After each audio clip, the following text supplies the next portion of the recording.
Okay, so a bit of a change of pace this evening. Let's get the microphone sorted out and get the sound levels sorted. So, yep, looking good. Okay, you can hear me over the top of background noise, which is good. Yeah, a bit of a change of pace this evening. We're going to fly the Trislander, which you are looking at on your screen right now. It's a bit of an odd duck. It's just come out from Black Box in the last couple of weeks. It's a 3-engined general aviation plane that's used for transporting people between islands usually. So you see these are still in operation all over the world, various places. So we're going to get in it. Let's have a quick look at our flight plan today. So we are going to take off from Olympia Regional, just south of Seattle, and we're going to go on a bit of a tour of small airfields around the Seattle area. And when we get to Renton, we'll actually go and circle Seattle before we carry on out to Falls City. Okay, and we're going to look at Redmond as well along the way. So we're at Olympia Regional. So let's go and get inside the plane. And first of all, we'll shuttle the doors. And let's go and check cargo actually. See how we're doing. So we want more fuel. Don't worry about the weight because we're going to get rid of some passengers. In fact, we're going to get rid of all of the passengers except me.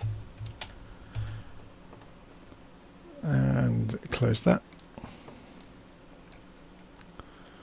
Okay. So now I have to try and remember how to operate this plane. So there's the throttles. They're working. Flap lever. It obviously isn't working because we don't have power, which is good. So this is actually a very realistic version of this aircraft. So it's a bit tricky to get it started, but we'll do our best. So I'm going to move the yoke out of the way just for the moment. I'm going to turn the battery on to begin with. And we're going to go and turn the nav lights on and the beacon lights on and the pitot heater on, and then we are going to go and remove all those things from outside the aeroplane. We are also going to turn on the avionics. We're going to move the mixtures to rich. And I'm just checking around. We need to advance the throttles a little. We're going to move the carb heat down a little.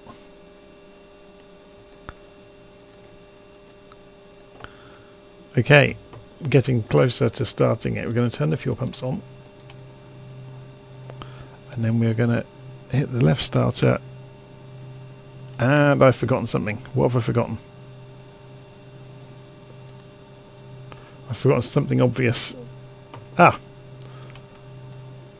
There we go.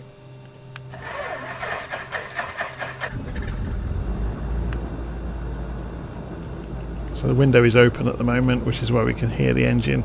If we scoot sideways, you can see the engine out there. So let's go and right, that's both of the main engines, and then we go for the rear engine. And you can hear it. Turn all the magnetos on. And we've got our flight plan preloaded, which is good. The gauges, steam gauges are aligned, so we are going to align the compass and the barometric pressure, so they are now accurate. Okay.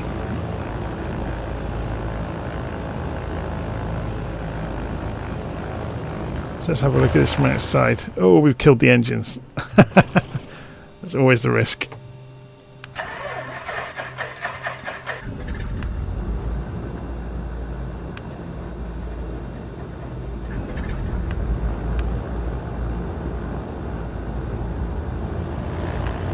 Okay, let's close that window. We can see it outside now with the engines running. It's a bit noisy out here. So let's find out which way we're going to get to the runway. So wind is coming from the north, 5 knots. So we are going to taxi straight out across here, then down, all the way down, and take off north. Okay. So we're going out across here and then around the edge of the airfield. So let's get back inside so we can actually hear what we hear ourselves think. Get the controls ready. Make sure everything's in its correct positions. Okay.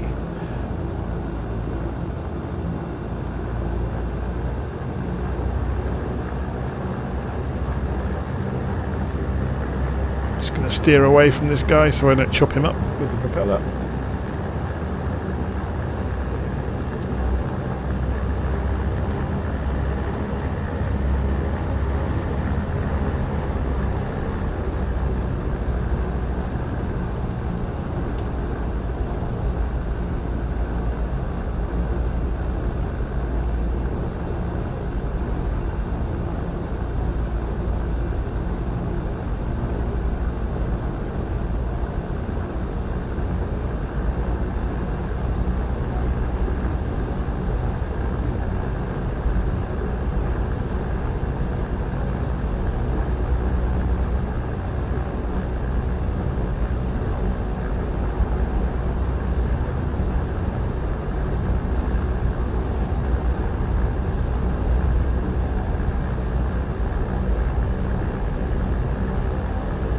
Okay, we're also going to move the pitch forward on the propellers now.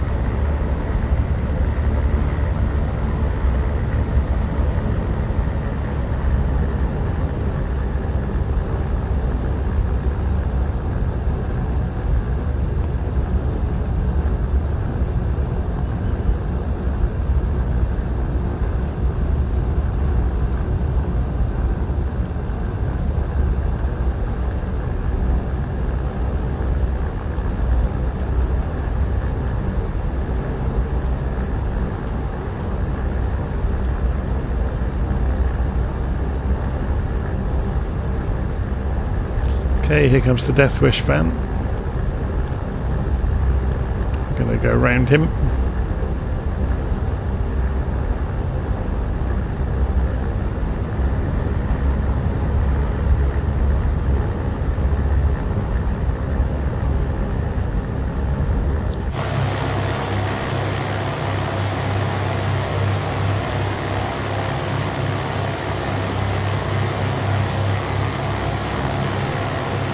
It's a strange looking plane, isn't it?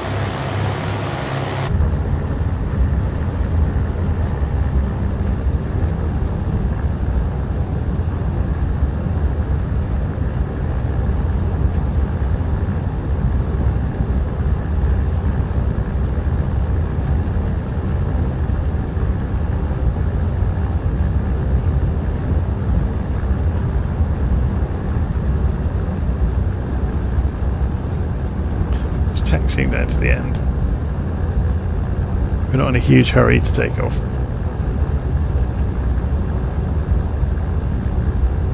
I was going to say, this aircraft has very, very good short field performance. We don't need anything like the full length of this runway.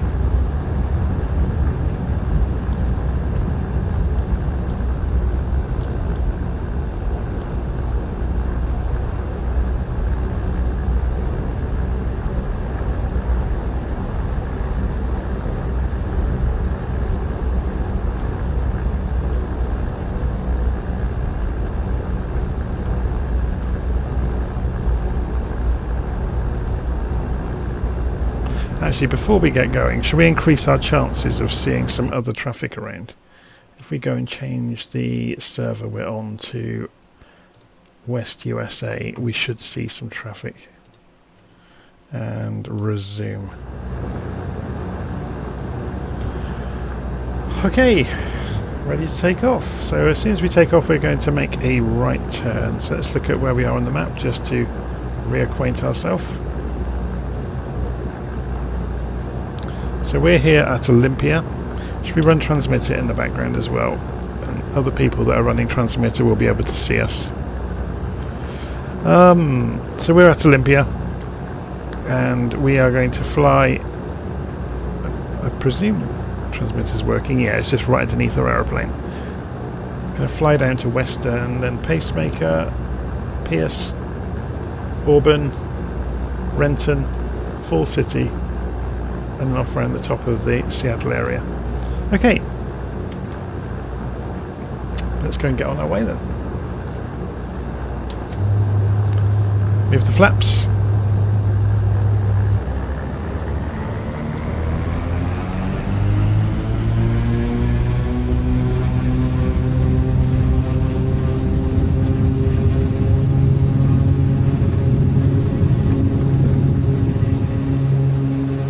So it is like getting in an elevator.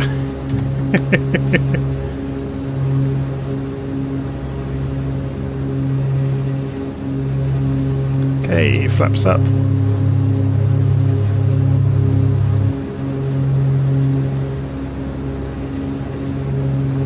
And come off the throttles.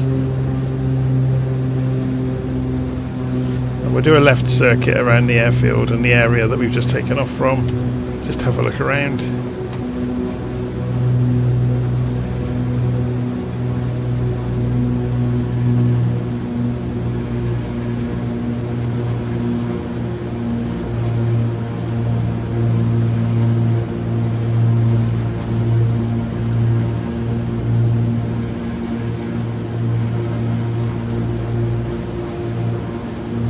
Quite bumpy. There's a bit of turbulence around.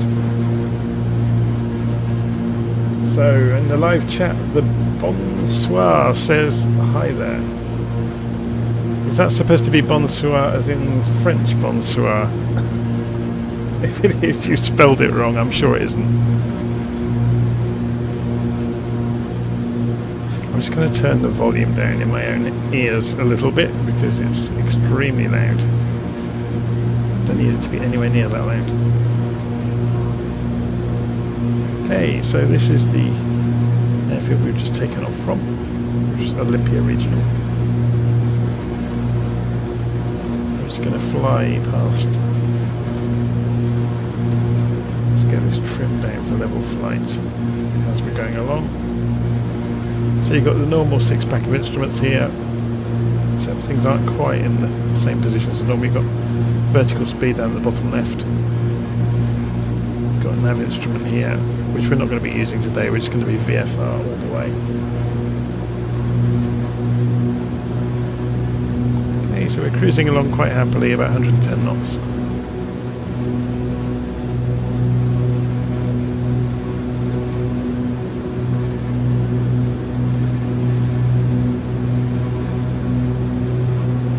So, our first destination today, if we have a quick look at the map, we're going to fly 85 degrees over to Western.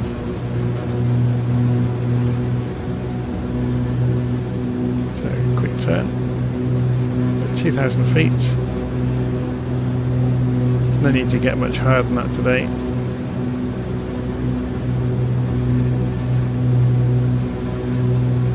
Just watching the compass, coming round towards 90 degrees.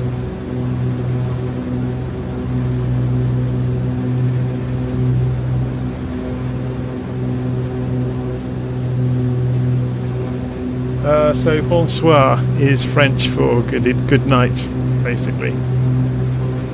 If you were wondering, and it's bon is B-O-N and soir S-O-I-R. 2 different words. So yeah, bonsoir. That's where it comes from.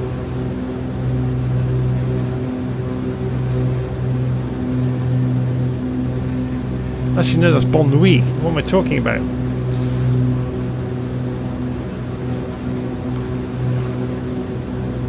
It's funny, there's actually an airfield over by Alpe d'Huez in France, with a really, really dangerous approach, and it's called Bonne Nuit Airfield, and it's yeah, Valois Bonne Nuit, Valley Good Night.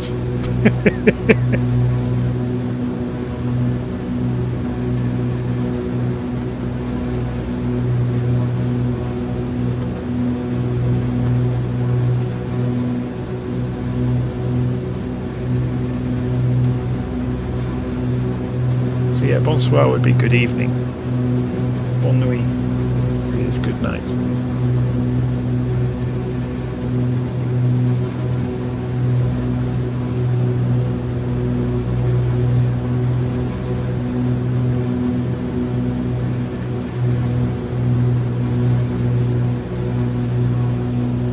From the Netherlands. Excellent. Greetings, Holland.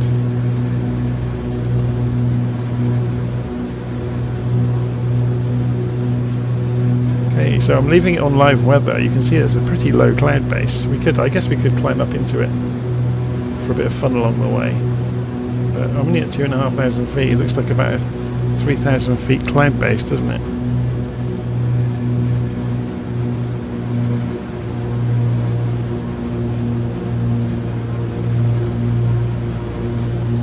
Accelerate slowly.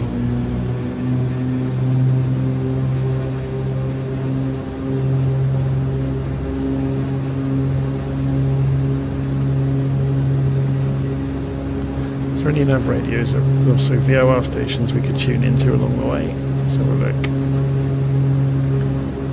Only the one that we've just flown out away from, so 113.40. Let's do that, just have a play with the radios while we're travelling. So, nav 11340.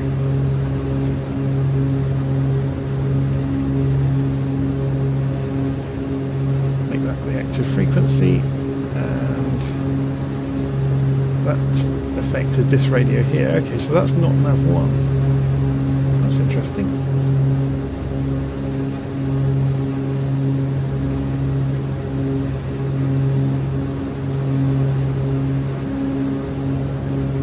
So we've got COM and nav radios up here. We've also got a nav radio here. So we're just coming up into that cloud base. Anyway, let's go and tune this in. We're travelling from the VOR behind us.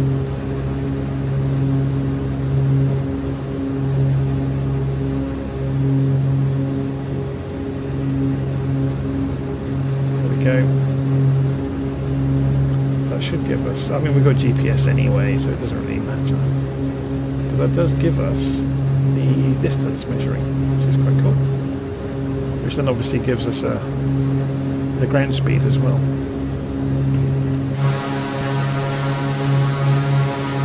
Isn't it the ugliest looking plane you've ever seen?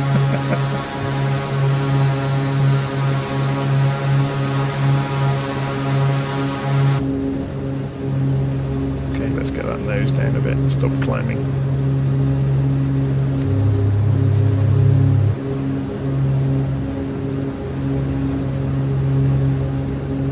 Okay, now we're back on our original track. We'll turn right and we can see the airfield down here that we're going to be going into. So we have a look at the runways.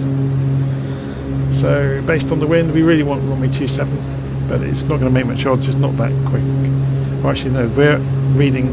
One of the traps you can fall into looking at Little Nav Map is the wind you see up here is not the wind on the ground, it's the wind you're experiencing. So if we show information for Western Airfield, you can get the METAR. So you can see here's 240 degrees, 3 knots. So from about here, 3 knots, so it's still runway 27, but it's very low wind speed. Okay, let's start descending. So we'll fly a left circuit when we get a bit closer. It is a bit like a wheelbarrow, isn't it? It's very bizarre. I mean, inside the plane, it can carry a lot of passengers. There's not a lot of room. There's like doors on opposite sides all the way down the aircraft. You know, so the passengers, it is literally like a school bus, a flying school bus, basically.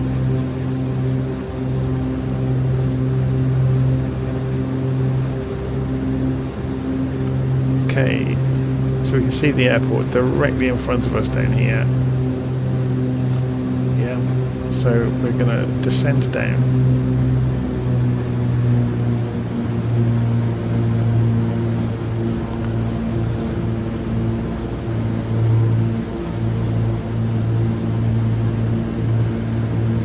down to a couple of thousand feet. Actually, that's a good point. What altitude is the actual airfield? Can we see that here? 390 feet. So if we come down to...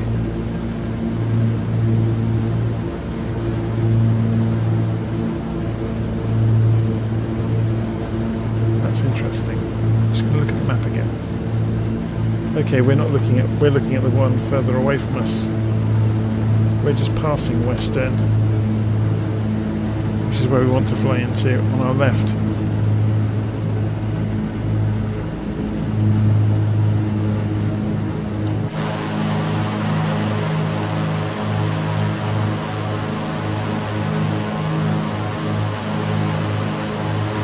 There it is down there, in the trees. Almost missed it. The one we're looking at directly in front of us, a few miles further on, is not an airfield. According to this, it's just an industrial estate. Maybe it looks like a grass strip though, doesn't it?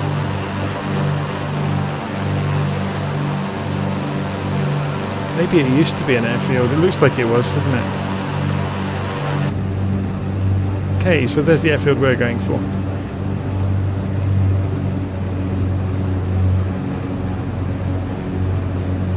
So just losing some height.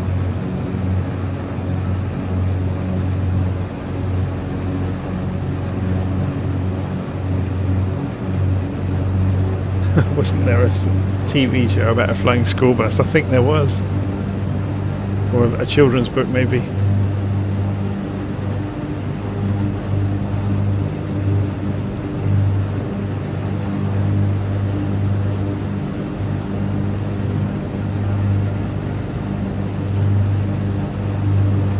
Okay.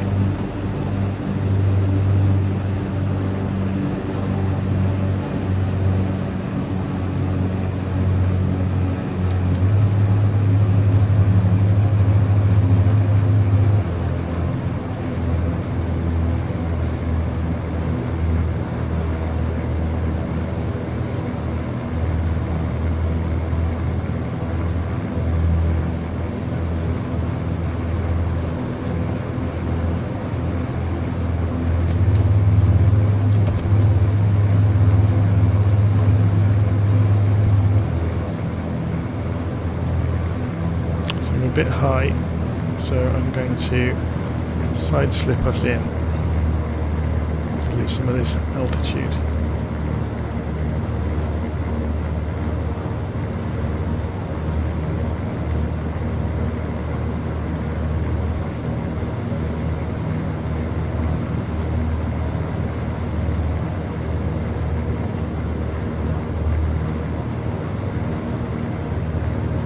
Be very fast touch and go. Okay,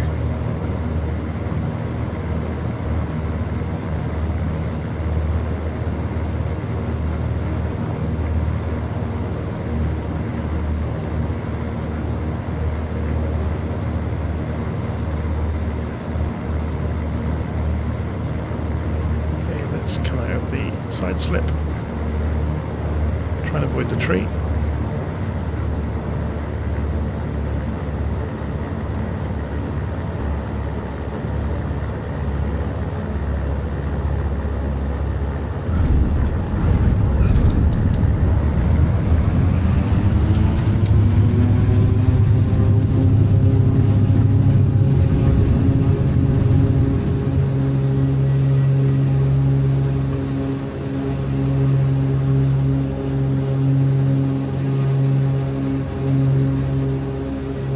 Do with cutting our trees, couldn't they?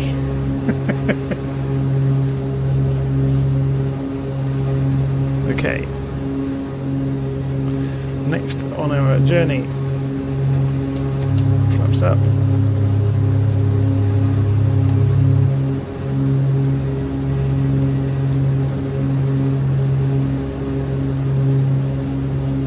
We can actually go outside of the aircraft walls in this aircraft. It doesn't clips the view.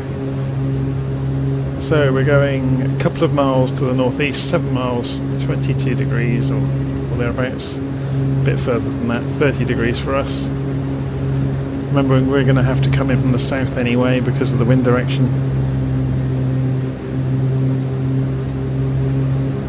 So let's go for about 35-40 degrees. And hopefully we'll see our next airport. So the next airfield is called Pacemaker Landing Zone. And it literally is just a strip and a parking area. So we're going to go for a bit wider angle.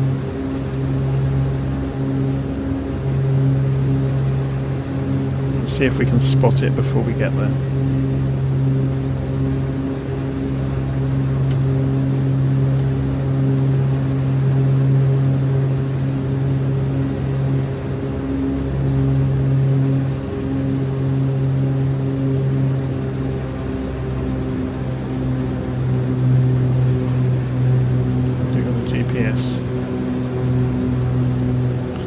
The range on this a bit. Okay, we still have a little way to go.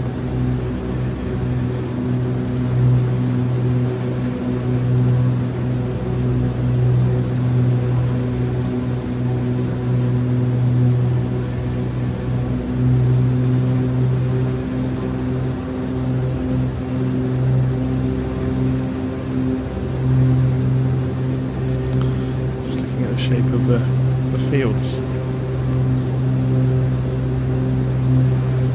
Out there. No, that's just a road.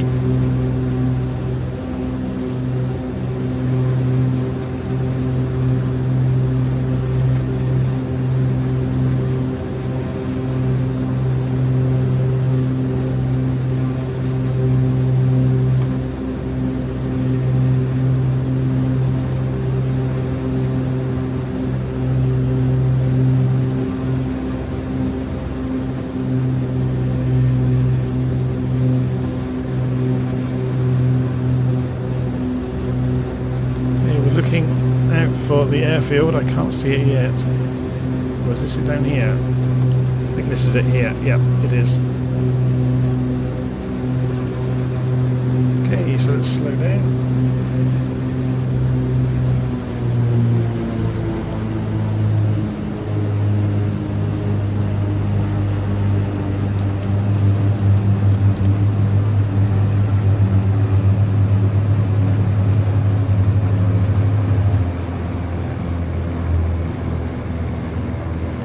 Centre the view back up.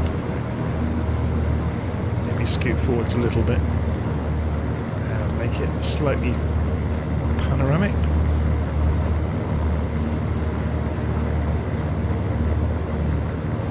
So this is Pacemaker Landing Zone.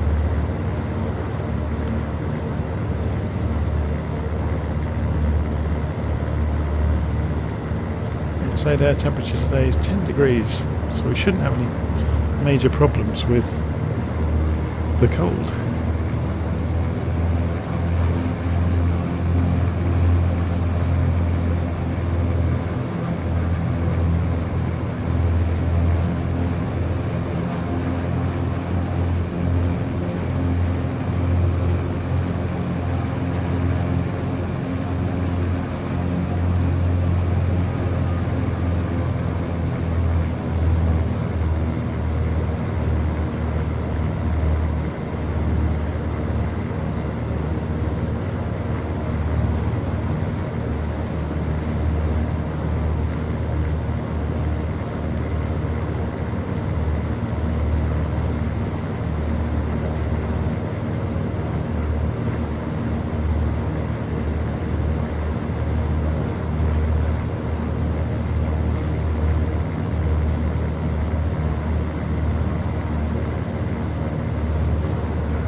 Touch and go done at Pacemaker.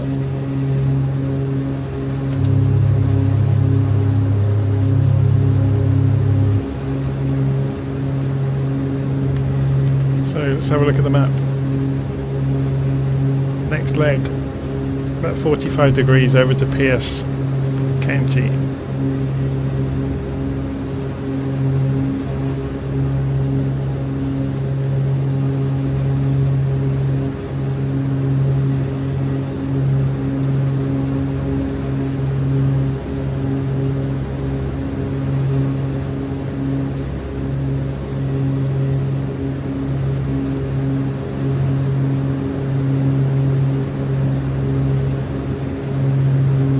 Pull the engines back a bit and we're up to speed. Whizzing along. Let's just go and check the wind then for the runway. So yeah, it's going to be runway 35. We could do touch and go at Shady Acres as well, I guess. She's just coming. So let's go and make room to do that.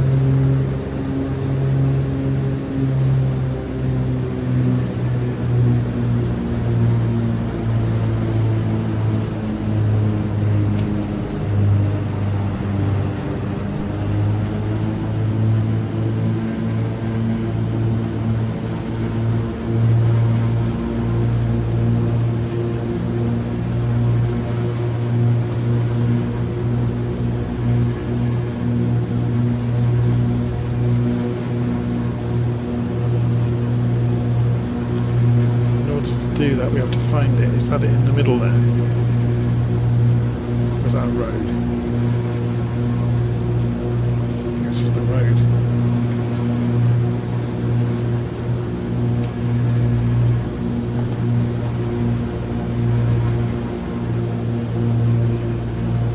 Okay, in order to do this, we have to find the runway. It can't be that dirt strip, can it?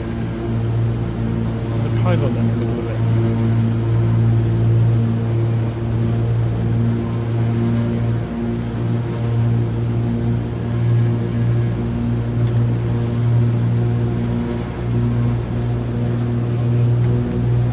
We're alongside it apparently.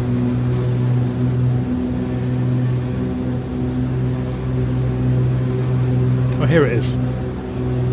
That's a really, really skinny runway. Oh, we'll have a go. We'll circle round.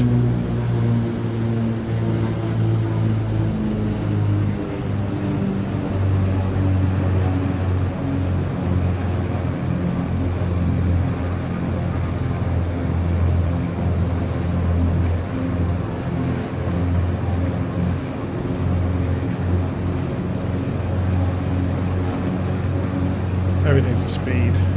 Let's drop the flaps before we get too fast. They'll help slow us down.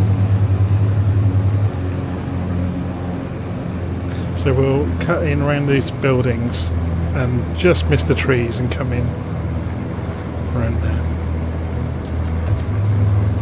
Full flaps.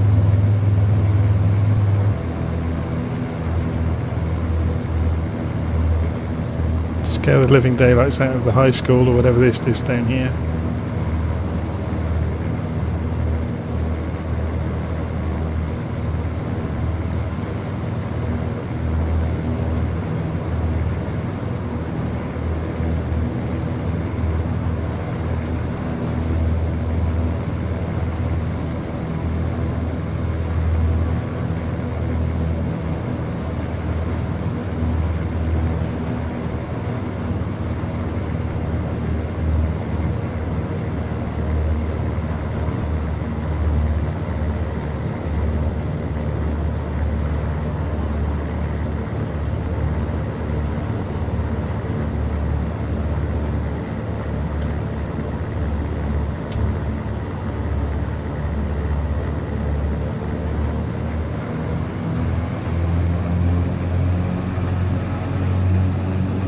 That is a tight approach, isn't it?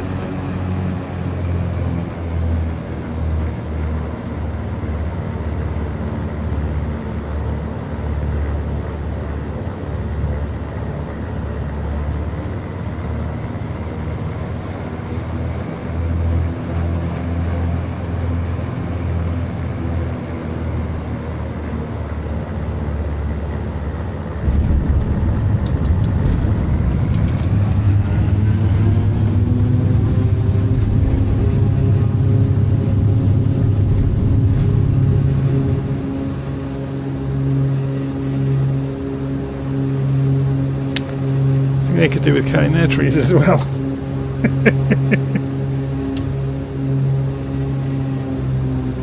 Okay, so out of there we're travelling basically 90 degrees to join the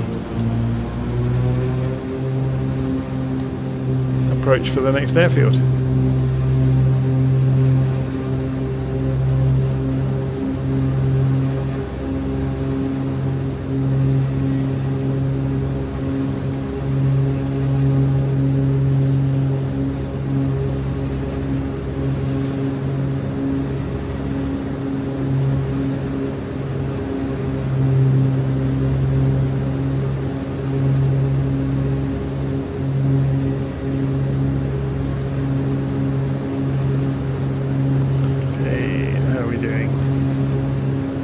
Yeah, it's looking good. We still have to spot the airfield though. Is this the one with the nice tower and everything here? I'm hoping it is.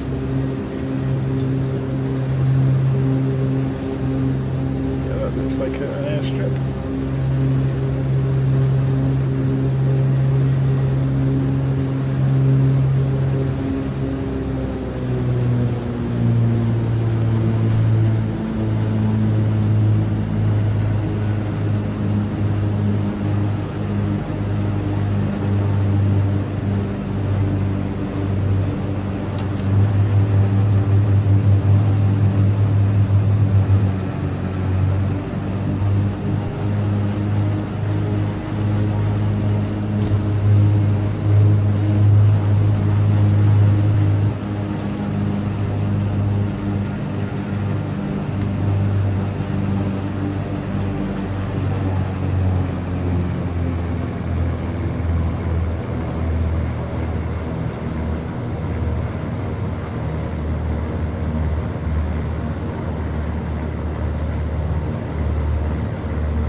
After coming in here, I think we go mostly north.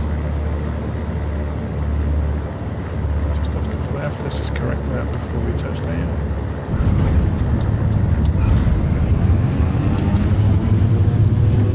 Okay, full speed. Full throttle, I should say. Now, rotate.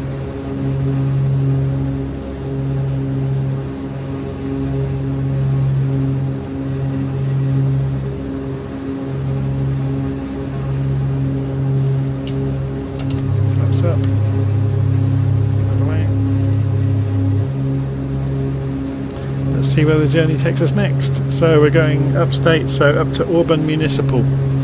So about 10 or 15 degrees for most of the way. So let's turn right.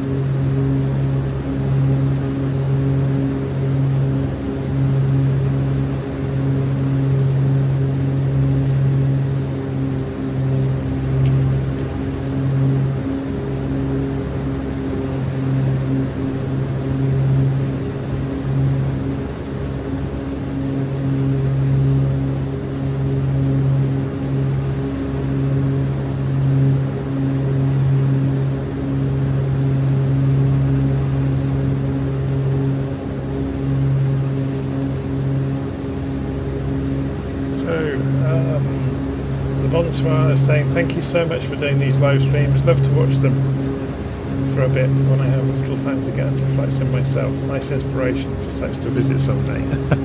You're welcome.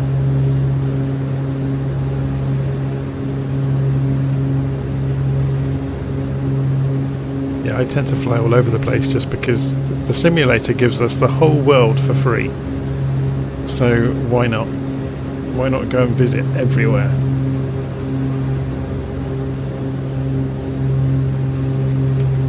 Hey, how are we doing on the route? So we're cutting across so we can go back further north now.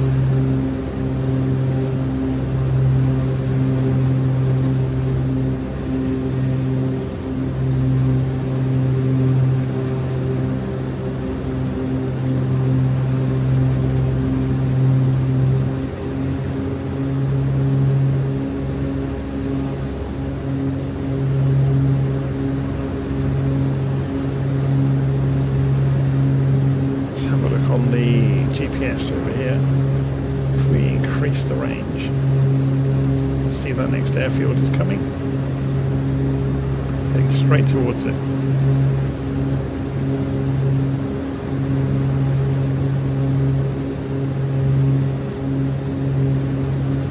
So it says here estimated time is about 1 and a bit minutes until we get there. So we're absolutely zooming along at the moment.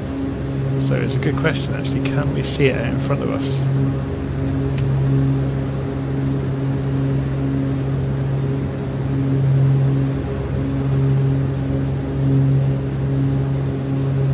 Not yet. We're not too far away. Let's put the range back down.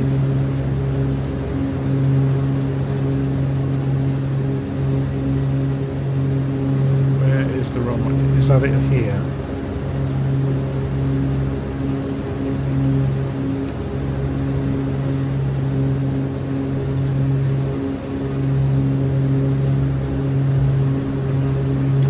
Closer than I think.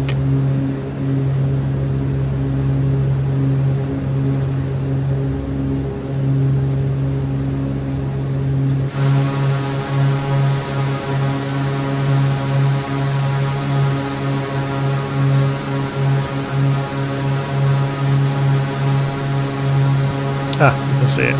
There's the puppy lights. That's easy then.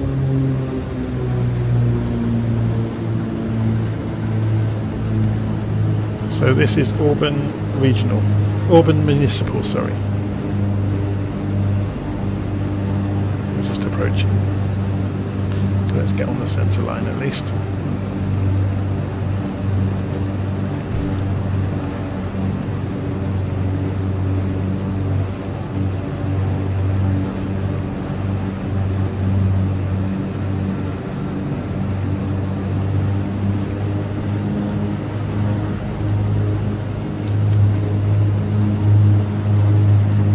Stage of flaps.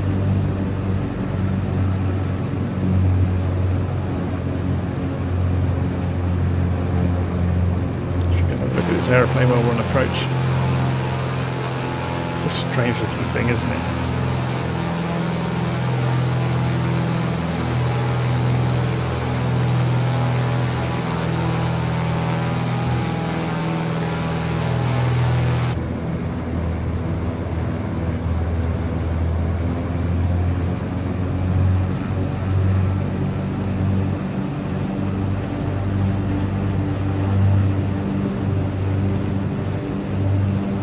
How are we doing on fuel? So fuel's up. Here, either side of the central column, we've got about 35 gallons. Both sides, so plenty.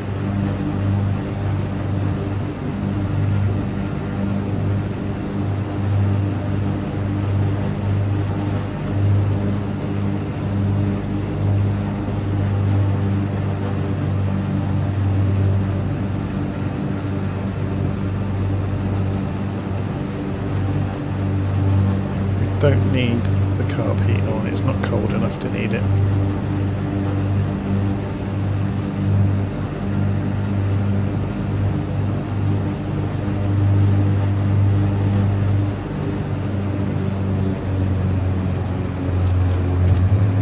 Full flaps.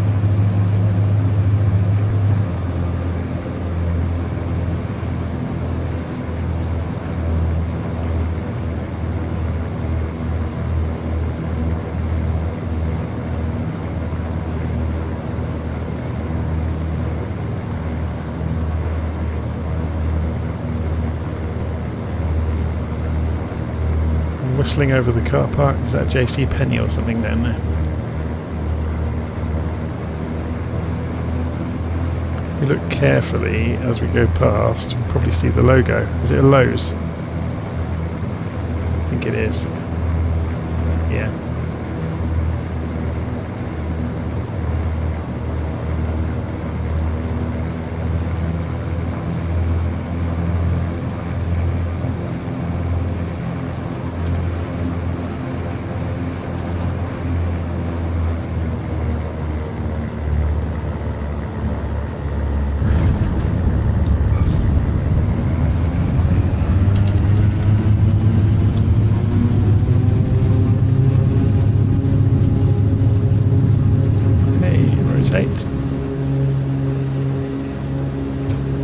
Flaps up.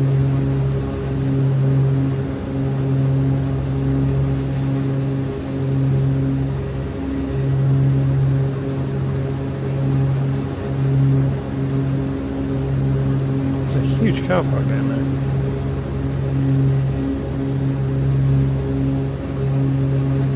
That's another huge car park. Okay, what am I missing? What is the huge attraction? Unless they're just overspill car parks for the various units nearby.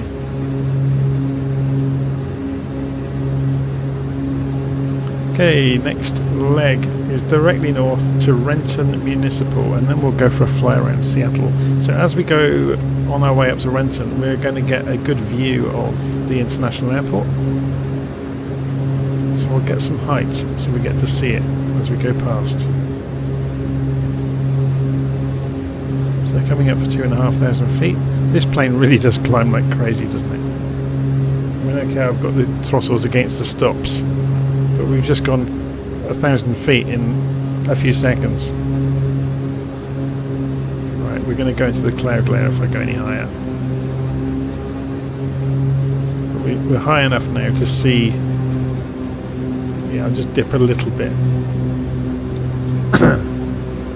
Hopefully we'll see some big planes coming in along the way.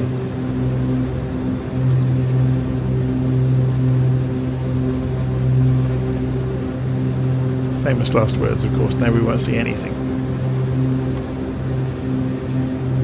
I was hoping we might see some nav lights.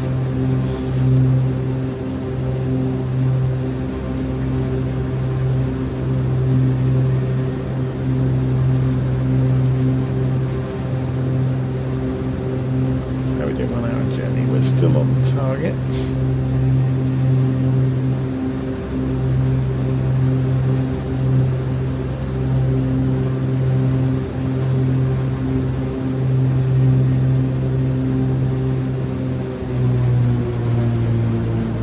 Let's descend a little bit. Check where we are. So we're only about 4 miles out from Renton.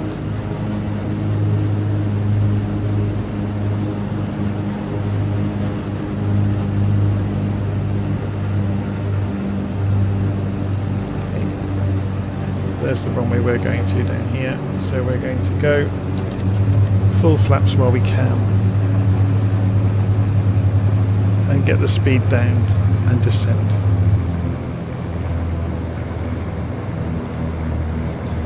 While we're busy descending over this way, let's keep watching, see if anything big comes in through the airport.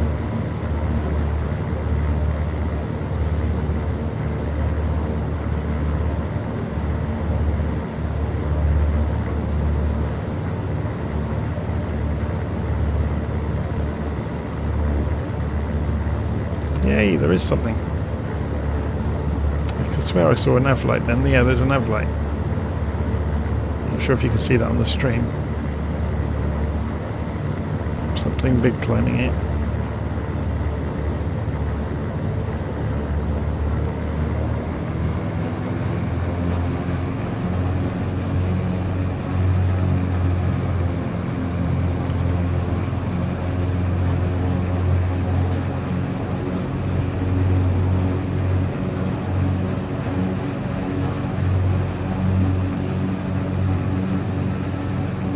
Another GA plane just skimming across the bay in front of us.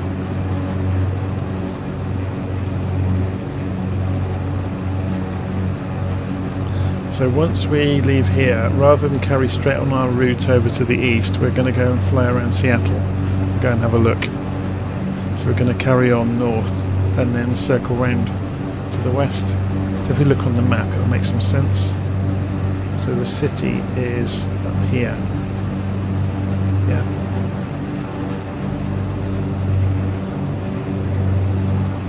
So I need to keep an eye on what I'm doing, otherwise we're going to crash.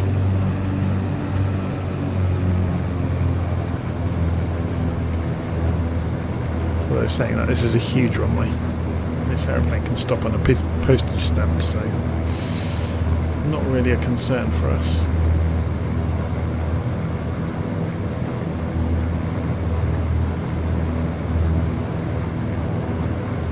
So there's the city out there. We're going to fly over there in a moment and have a look around it.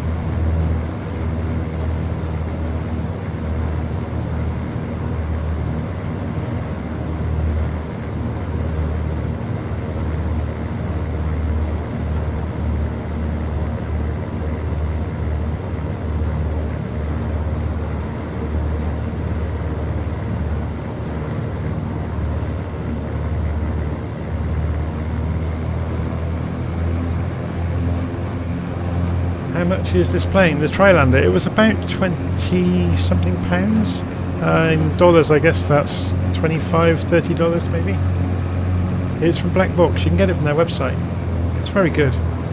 I had the Islander previously, which is again very, very good.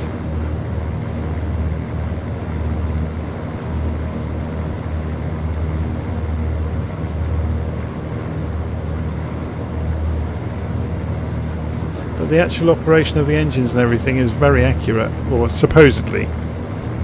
You know, they've kind of really pulled the stops out to make it behave, and the flight model's very good as well.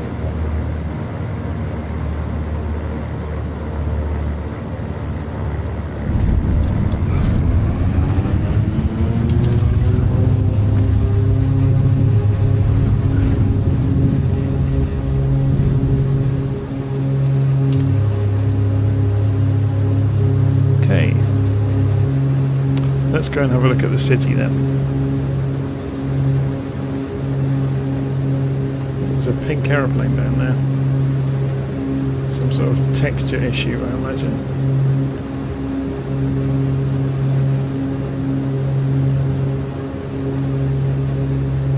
Yeah, if you come into the stream late, why would we bully you?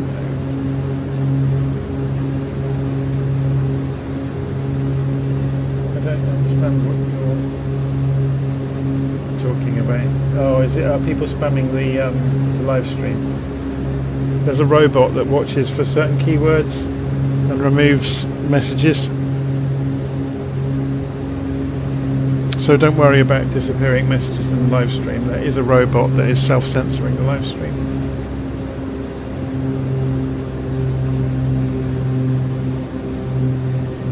So if anybody mentions certain keywords, they will vanish. And to be honest, on top of that, YouTube censors it as well live. So if anybody goes off the deep end with a message, it will get automatically removed.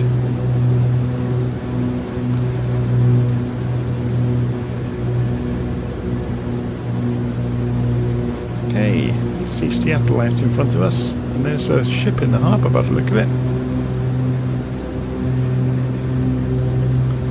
Visited Seattle before, not since the US update anyway, so this is going to be interesting. Let's have a look at it. It never occurs to me to fly around here, to be honest. Just going to trim the nose up slightly so we let go of the controls now. This plane's remarkably stable. It's also kind of the strangest looking plane you're likely to see in the simulator. It's like a flying school bus.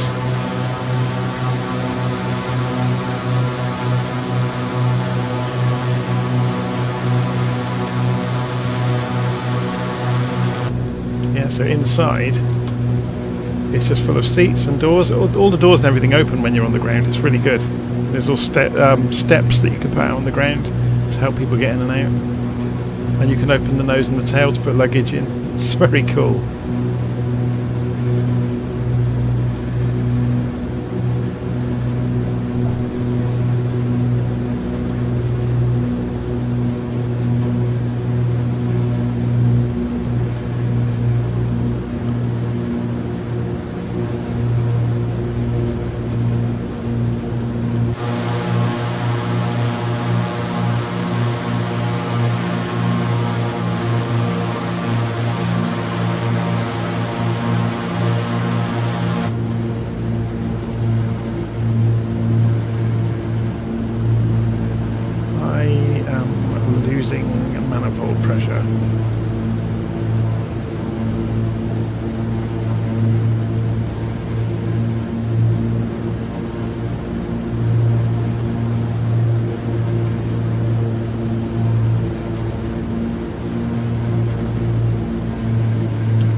outside air temperature looking like?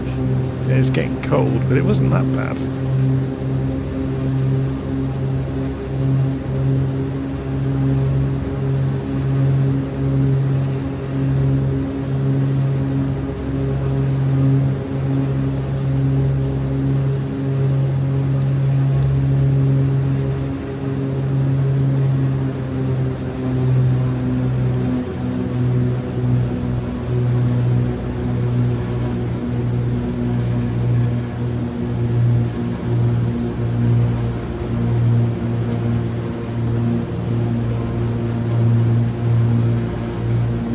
If anybody knows Seattle, I have no idea how accurate this is.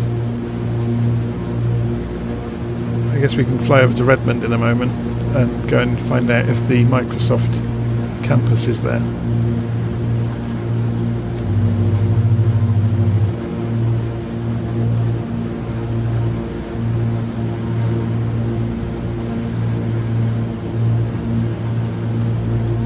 Yeah, this photogrammetry is pretty poor, isn't it? Stripes in the buildings. It'd be better if they had 3D assets, really. It's okay though.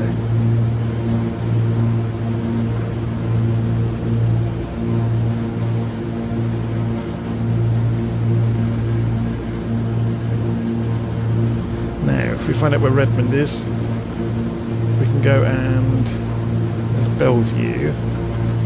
Is Redmond way further up north? Everett.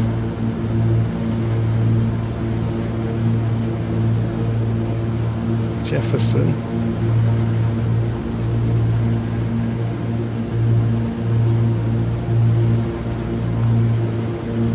Who knows their way around the Seattle area? Redmond's to our east then, so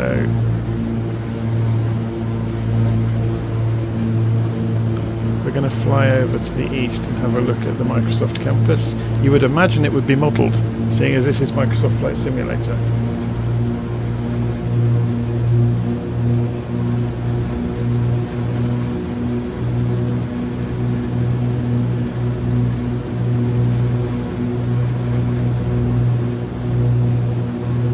Some pretty good masts over there.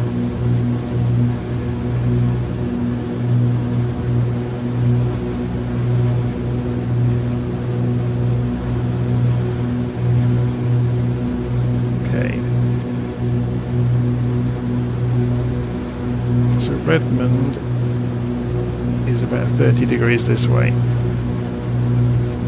It doesn't really inspire confidence though when there's an underwater bridge going on over here.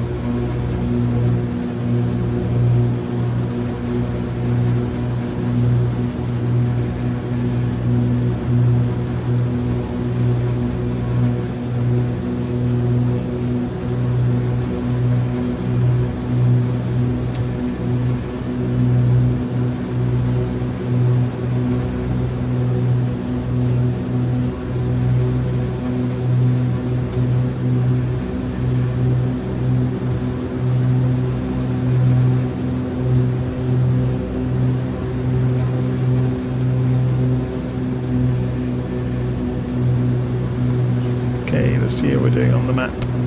So we've got, there's us, and Redmond is just to the north of Lake Snohomish, is that?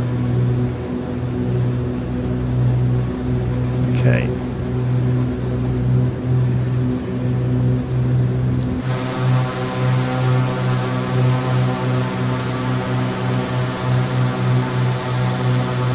There's the lake just coming up, it's the next lake, basically.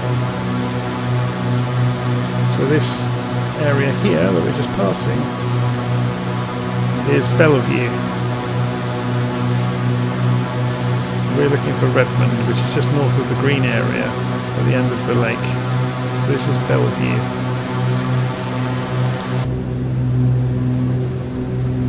So we'll look out the window.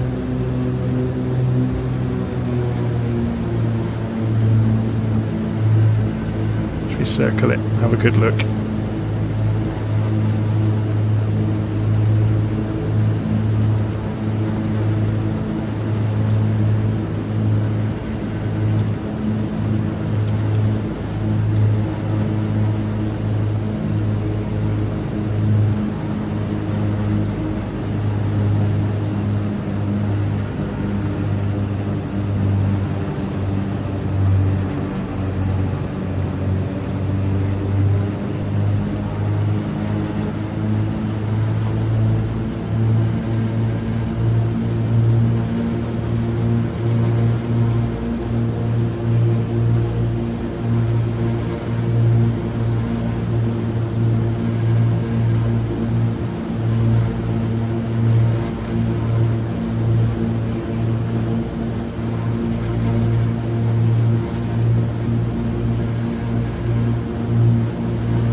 site.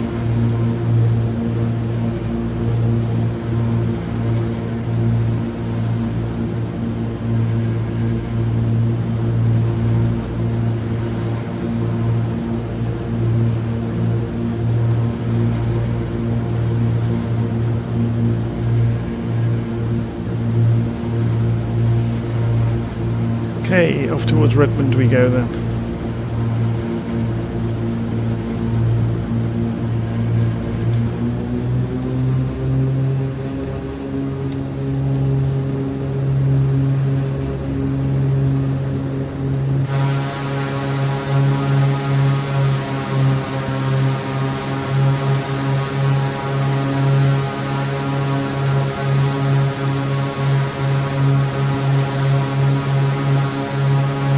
See if Sobo have done a number on the Microsoft campus. You would imagine they would have. So here's the green area at the end of the lake.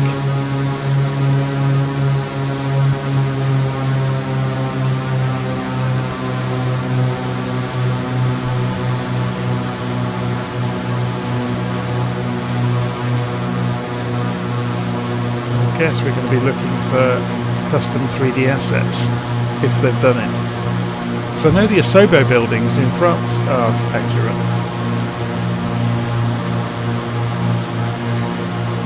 Is this it? I think it might be.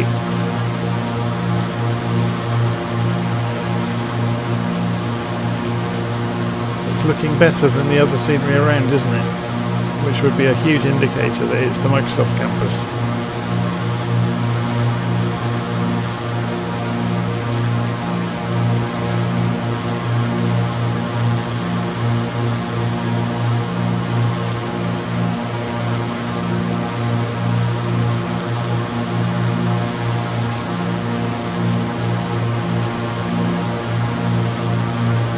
That's it further over there, but I'm suspecting that that's it.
Okay, should we get on the rest of our way?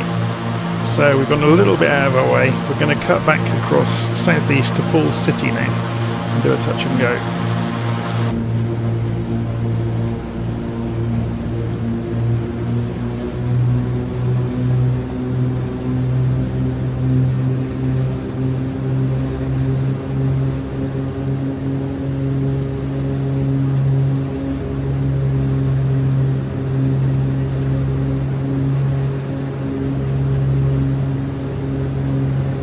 So we're on the way, as we'll have a look out the window. Can actually open these windows. I'll go and unlock it. It gets an awful lot noisier though.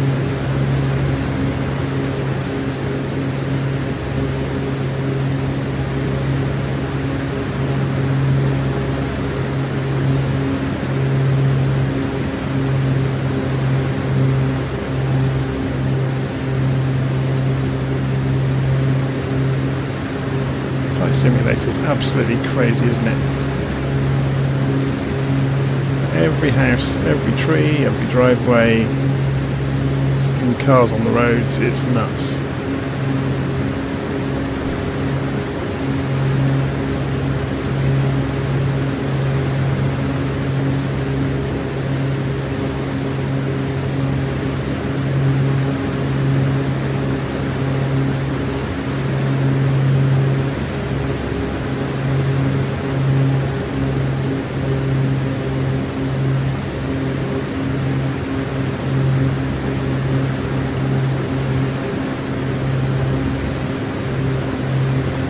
MBG got 3 liveries updated.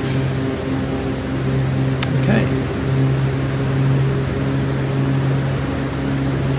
That's one of the funny things, isn't it? Flying the big jets, as much fun as it is, the big, obviously a big complicated aeroplane, you tend to be looking inside the cockpit instrumentation all the time and never looking out the window, or you're at 30,000 feet where you can't see anything.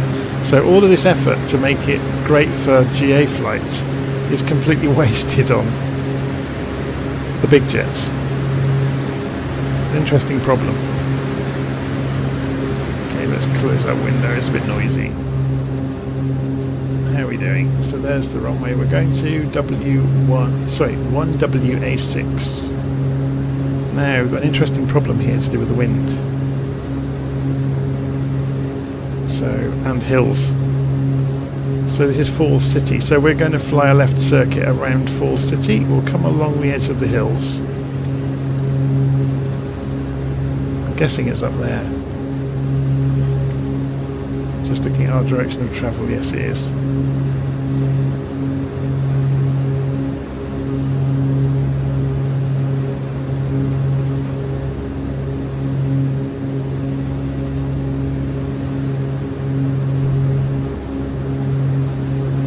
So we'll fly a left circuit around the airfield and come in hopefully nice and neatly and tidily. How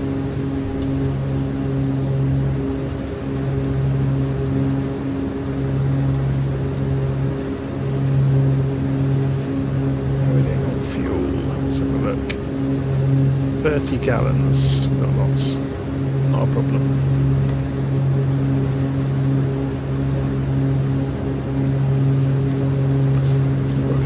Until we get to Falls City. I don't use Little Nav Map. Maybe I don't know how to use it. Do you have a video on it? Yes, I do. If you go and search my channel, I've got several tutorials on using Little Nav Map with programming flight plans in and connecting it to the simulator to see it. So you get to see, you know, obviously your route. Because then you can export this and load it into most of the GA aeroplanes. You won't be able to easily load it into the big jets, but you can take it from here into SimBrief, and then some of the big jets have got SimBrief integration. So I will be doing a video on that soon, because somebody was asking about that, about like the SimBrief integration with the 737. Or the 146.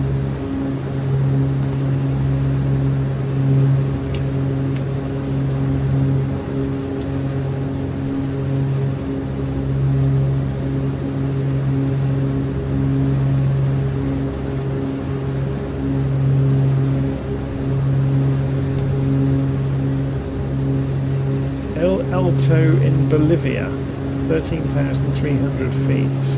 Could be fun to fly from Miami, maybe. Highest airport. How high is Lukla in Nepal? Should we go and have a quick look for it while we're flying along? If I stop this centering on me, do a search for Lukla. Show. Oh, it's not going to let me do it. Show information on Lukla. Altitude, elevation. That's only 9,000 feet. That's interesting. Because obviously Lukla is a little short airfield and it's on an incline on a hillside near Everest. Let me just center this back up. Oh, to start concentrating, didn't I? Yeah, Lukla's kind of a bit famous. There are some. Courchevel is another one that's in the mountains in France that's on an incline. Alpe d'Huez as well. Alpe d'Huez is great fun because yeah, it's kind of a bit of a suicide approach. The way, you know, there's no way out once you're committed.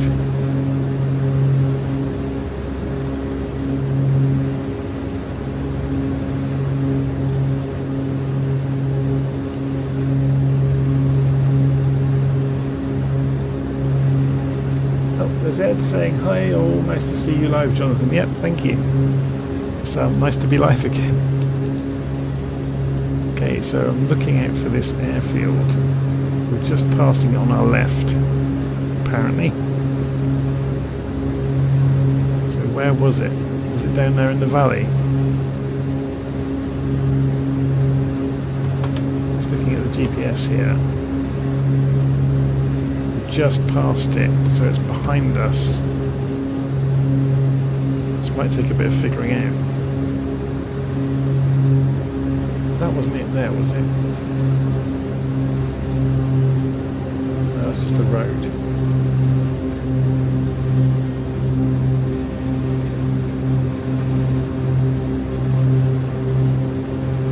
Is that it down there? In the valley? I think it might be.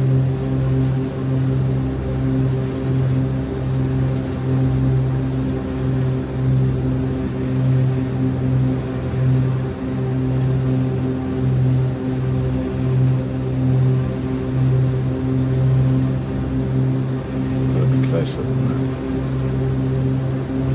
That does look like an airfield, doesn't it?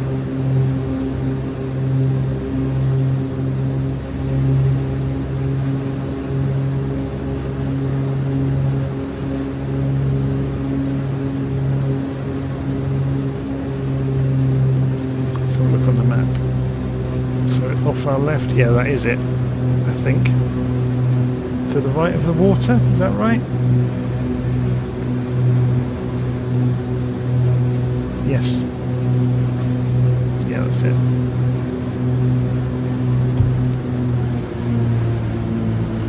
So we'll probably overshoot slightly to this side, just to lose some airspeed. It's down there. So there we go. We can put the flaps out now and turn in.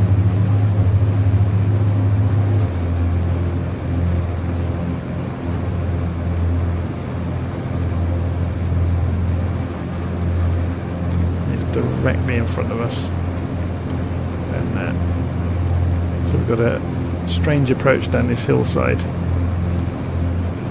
It should be good fun.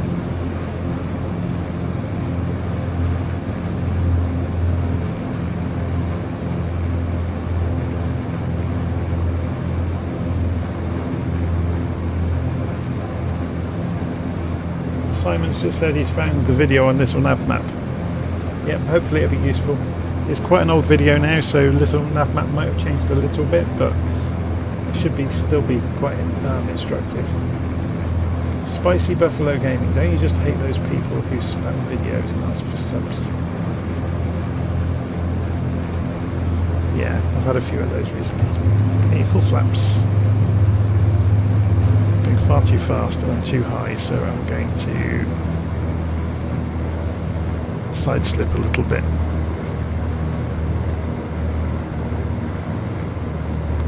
Sense the view up.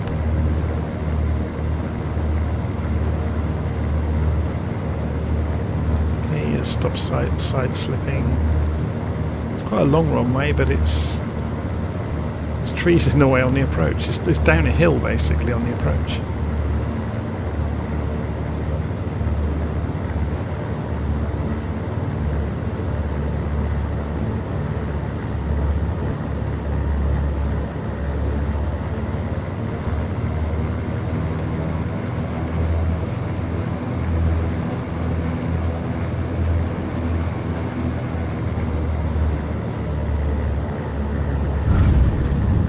Appears to be a road across the runway, which is really useful.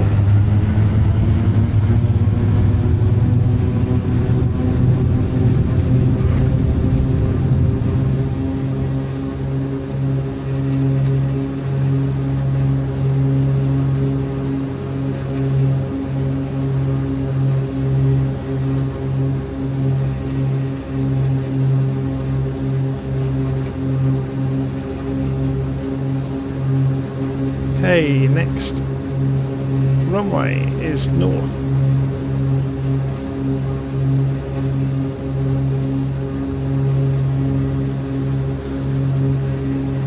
So 20 miles, 329 degrees, 330 or thereabouts. and then we're going to first air. So we're deliberately going for small runways. Let's correct the compass and our view, and correct the barometric pressure as well. It was a steep downhill off the end of the runway, you're correct.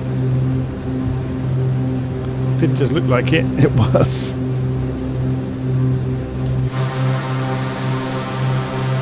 And here we go, the black box school bus, otherwise known as the Trislander. One extra engine gives you a lot more climbing performance for getting out of short strips. It is basically a bean tin full of seats with some engines strapped on and the wings that look like they've come off a children's drawing.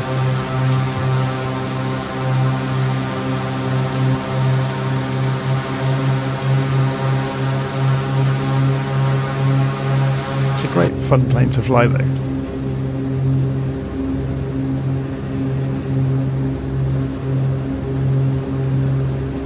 How are we doing on the route? Flying about 330, which is what we said. And we're en route, so let's increase the range on the GPS so we get to see the... So a couple of minutes till we get there.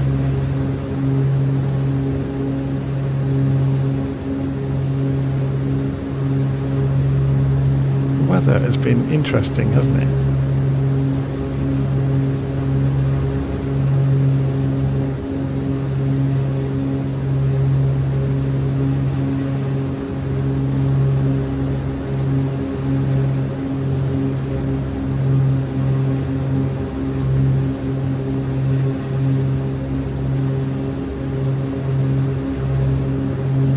The other side.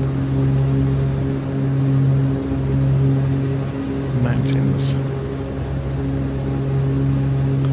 Wouldn't want to be in the mountains with this low cloud.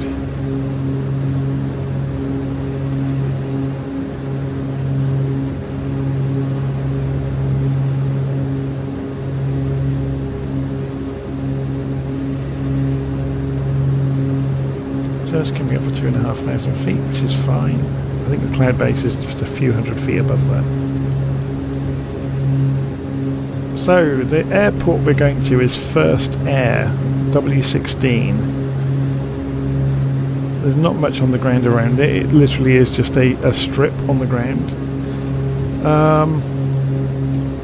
There's hardly any wind. Well, where we are there's hardly any wind. Let's go and show the information for the airfield. 310 degrees, 5 knots. So yeah, it's going to be runway 25, but it's not going to be too bad.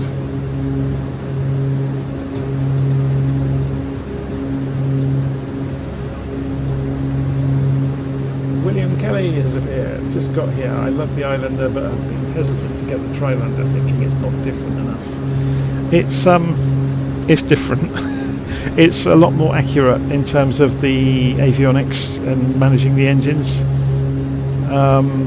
Yeah, some people are using the word study level with it. It's just the team that have built it have just gone another step further. I'm wondering if they're going to roll back what they've learned into the Islander and update it.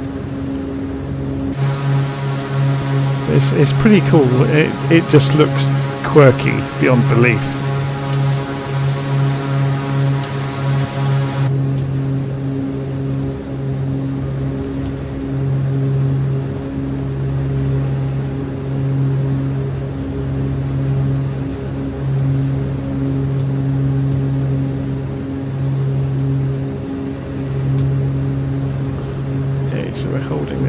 Heading, and we're getting closer to our destination, or to the next airfield I should say.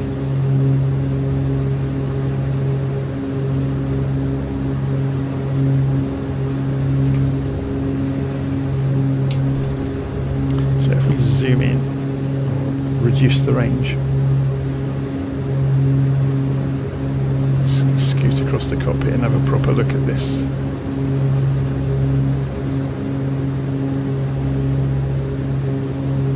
Should be able to see it out in front of us fairly soon.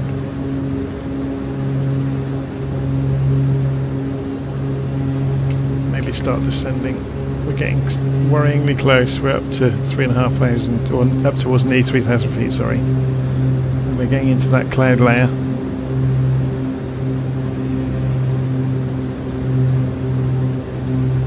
So somewhere out ahead of us, is that it there? Is the airfield. We're going to have some fun flying along the river.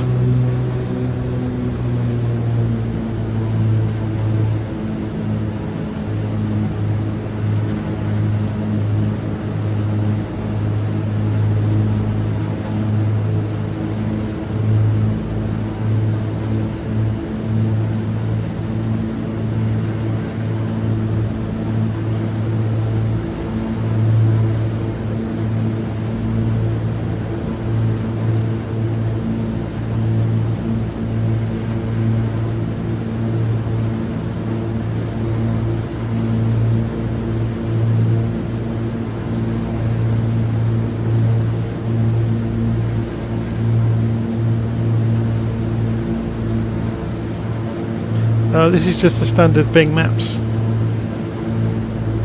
I'm never going to use the Google Maps because they might be higher resolution in places, but they haven't done any of the work using AI to match up the tiles or anything. So overall, I think the Bing results are actually better.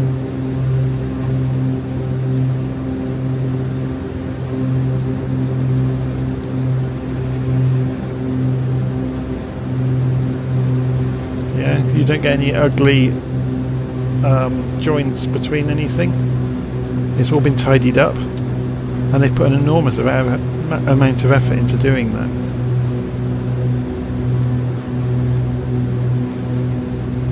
And you can see, look, the quality of the texturing is just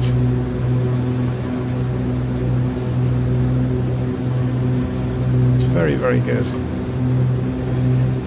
Pylon.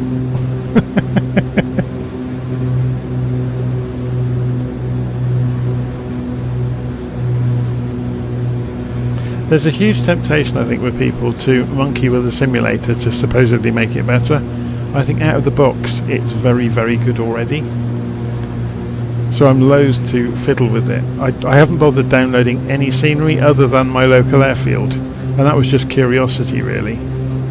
I went and purchased the, a more accurate then rendition of my local airfield, but that's about it. Yeah, if you start monkeying with community-made stuff, you're going to run into problems really quickly, because it wasn't designed to work, really. Okay, so we're just scooting across to approach first air from an appropriate angle, so let's get some altitude. So then we can get a sight on the airfield. We should be able to see it fairly soon. I think it's raining, isn't it, over there?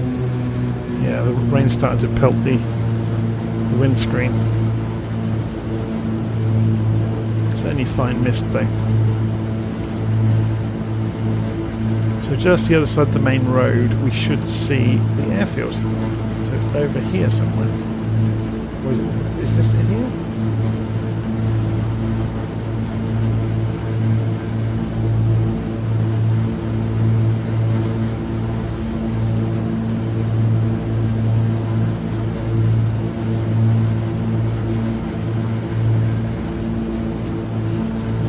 Back over there, the back of those buildings. Yeah, that's the main road, and that's the airstrip. Okay, and it's raining.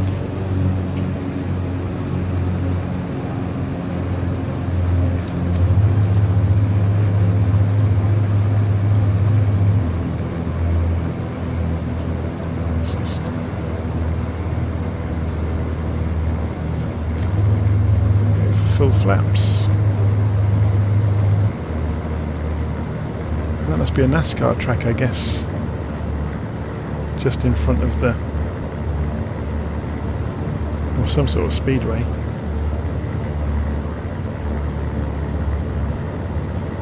Whoa, that is some major turbulence going on.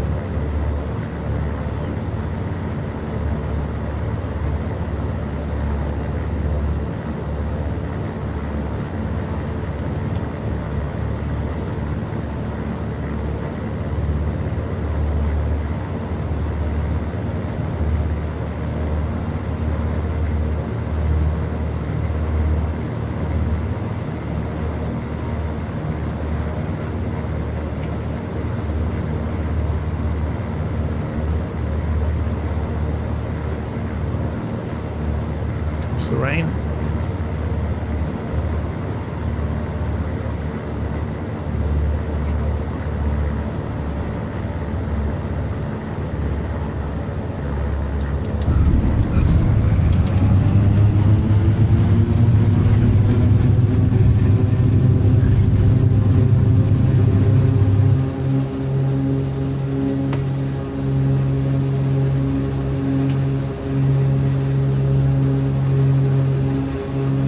This thing really can climb. That third engine really helps.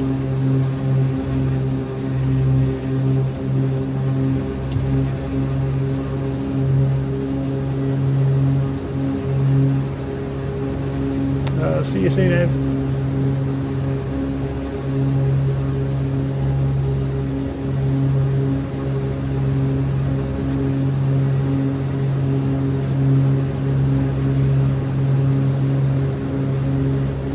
There's an interesting add-on you can get. I'm just reading the Bartek's message in the live stream about the danger of flying low and power lines.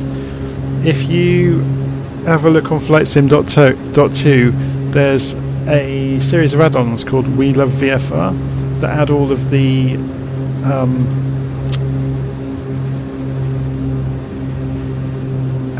the telegraph wires in and power cables. And yeah, it makes it interesting. Okay, so where's the airfield? I should be able to see it. These two are very, very close, aren't they?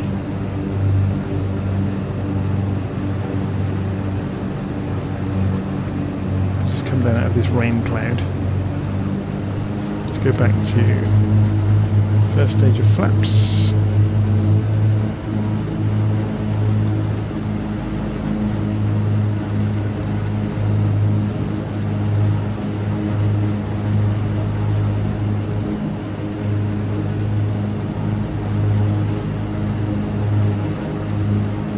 Is that the runway there?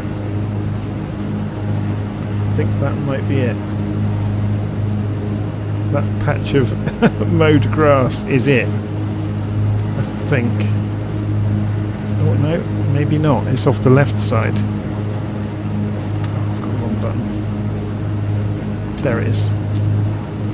Okay.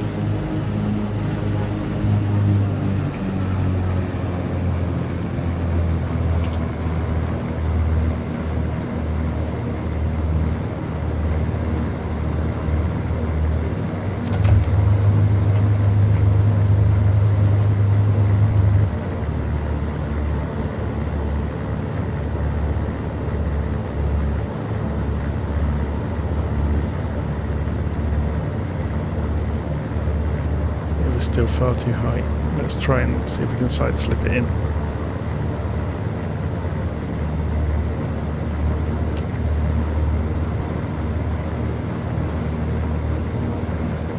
Yeah, it's too fast. Still at 80 knots. Guess it'll be easy to climb out the hay.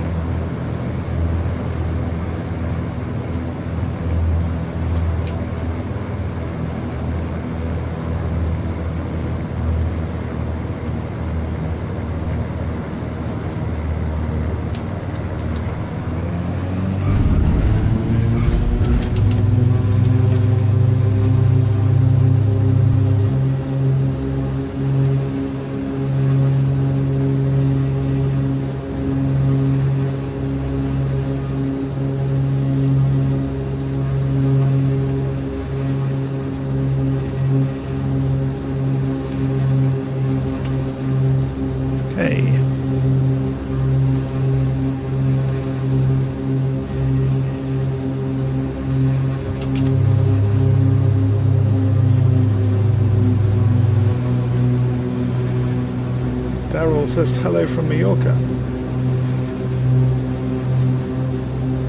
Yeah, that wasn't a very conventional approach that time, was it? I'll take a bit more time. We're going into Snohomish County now, which is a much bigger airport. So we've got wind is from the northeast still, only a few knots, but we'll do this one a bit more properly.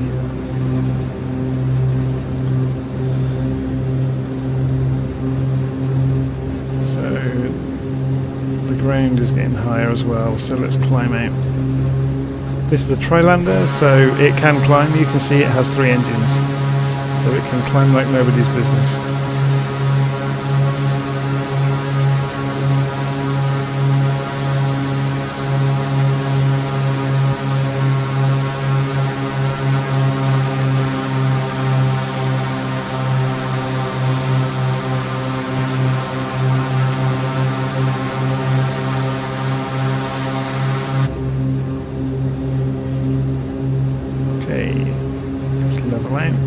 Still climbing at 1500 to 1000 feet a minute, even at a lesser climb rate. Pull the engines back to 80%. Okay, so the big airfield we can see it coming up is Snohomish County. It's just out on the end of the peninsula here. So does this have ILS? We could have a play with it, couldn't we? Not for the runway we want. We're coming in runway 34.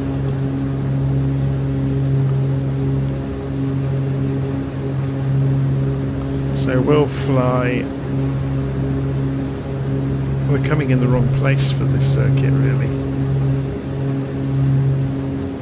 Yeah, we'll fly straight in runway 34.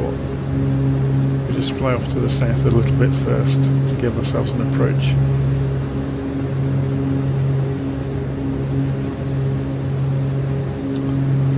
The bay doesn't look very friendly, does it? Anything but. It's pretty awful out there.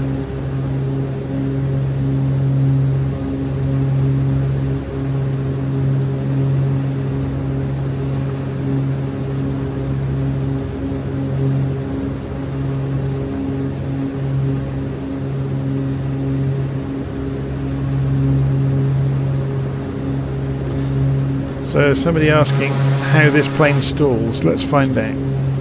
Let's get a few more. I'll get some height, and then we'll. Trouble is, I think about 3,000 feet. I'm going to get into the cloud base. We'll try it. There's a bit of a gap in the clouds just where we are. So we'll go up to 3,500, and then we'll see how it stalls. So flaps are up. Let's pull the engines back to idle. Well, not just above idle. I don't want to stall the engines. So that's 80 knots. Speed is coming off. 70 knots. Now I'm just coming up to full backstick. So that's it. Full backstick pressure. So in a straight line, it just gracefully dips. And then it's holding and accelerating, which is interesting. Okay. So let's go to full throttle. Get the airspeed back, 100 knots, 120, 110 even. Let's get some altitude back. Let's try the same thing going around a corner.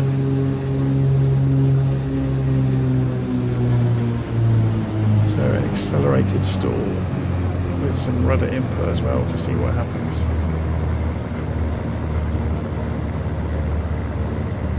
Nothing, basically. It's incredibly stable. What about if we try and get one wing to stall before the other? No, it's not having it. Having that massive big tail on the back obviously is a huge calming influence. Yeah, with the engine.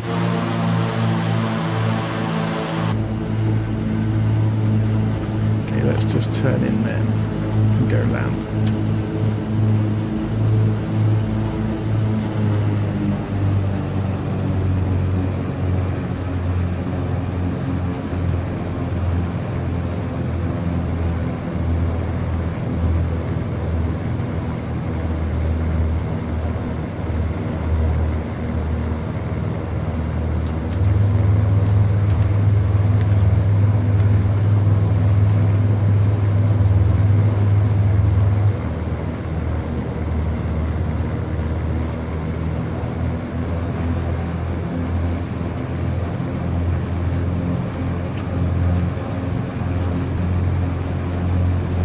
We don't really need this great big runway, do we? We could have gone for the smaller runway.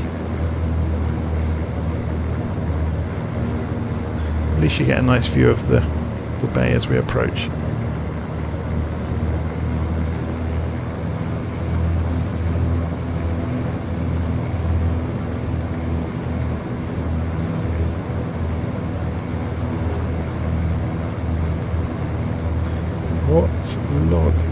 What does LOD mean?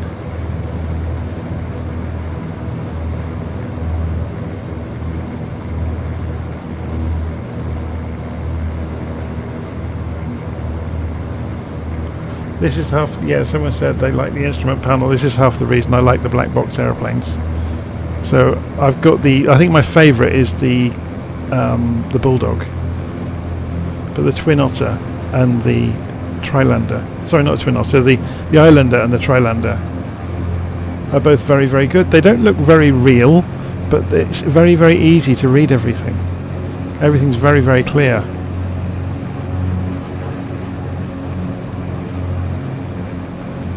Oh, level of detail. Okay, it's on ultra. Sorry,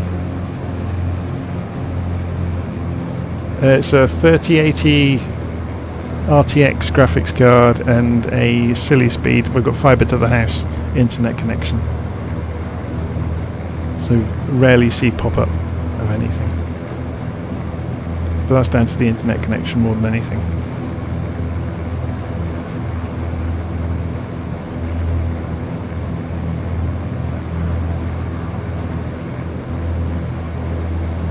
Yeah, I really didn't need the big runway, did I?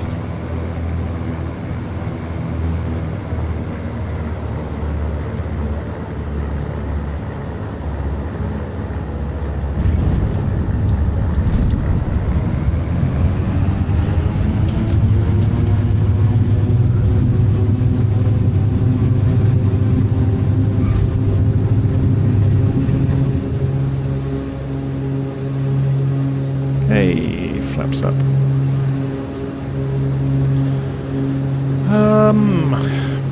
Where are we going next? Across the bay to Apex Air Park. 215 degrees, 24 nautical miles.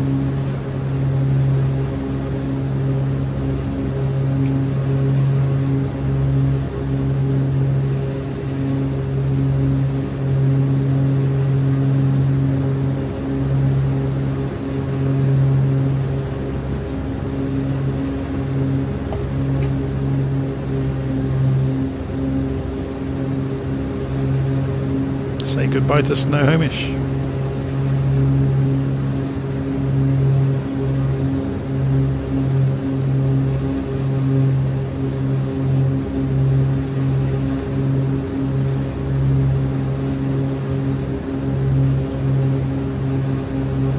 Well, I was just reading the comment about black box not being so good in the past.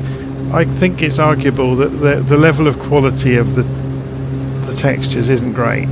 But the models are just very, very clear, and that is winning for me. You know, it's so easy to read all the instruments.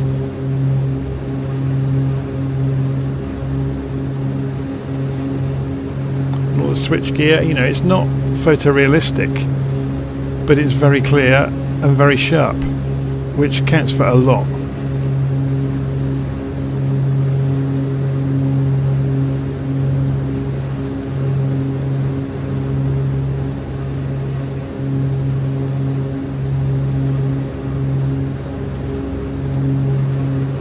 We're about to go through a rainstorm in a moment.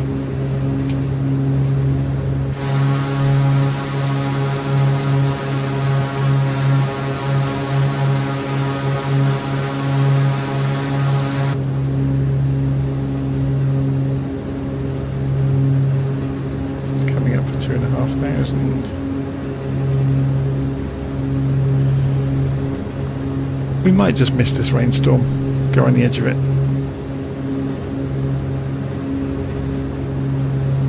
Because it's blowing away from us, so it's going that way.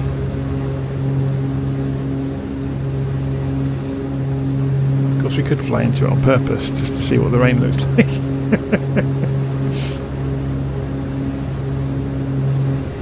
Just going to skim the edge of it.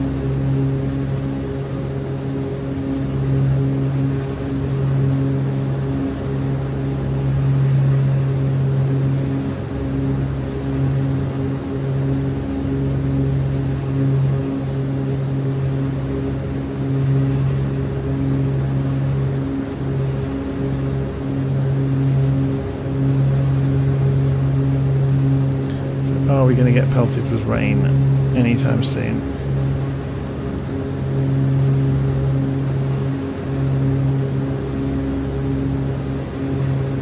We are in a moment because we're going to fly straight through the next lot.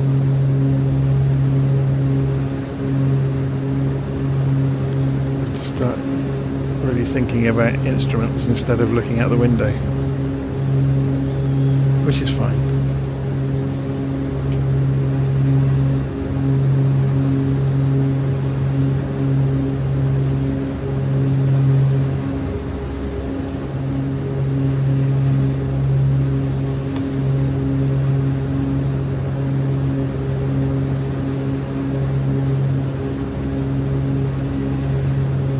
Airplane's going to get a wash in a moment.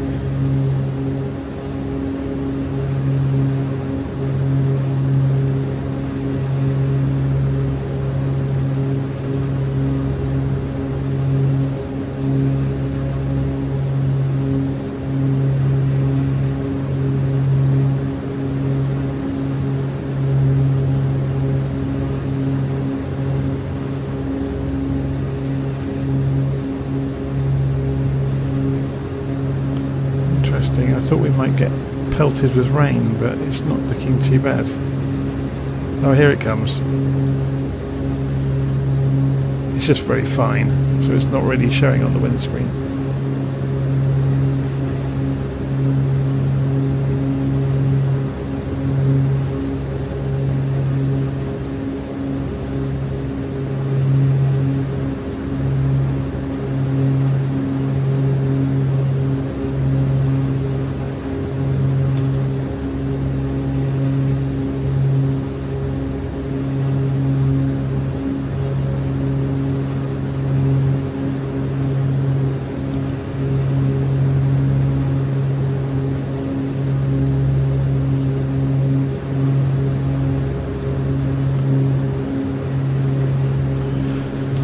Going to be fun landing at the next airfield, isn't it? How are we doing on the journey? So we're just flying over a couple of other airfields en route.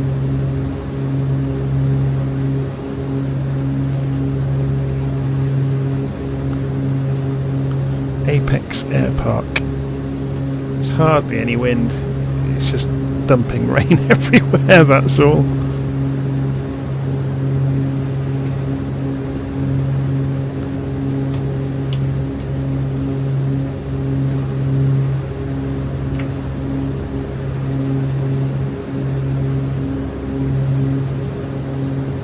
It's clearing up.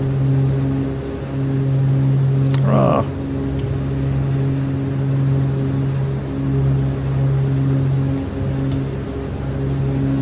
Should we turn the yoke back on so you can actually see my control inputs? To be honest, this plane's very, very stable. You just did a minimal amount of trimming and it flies itself.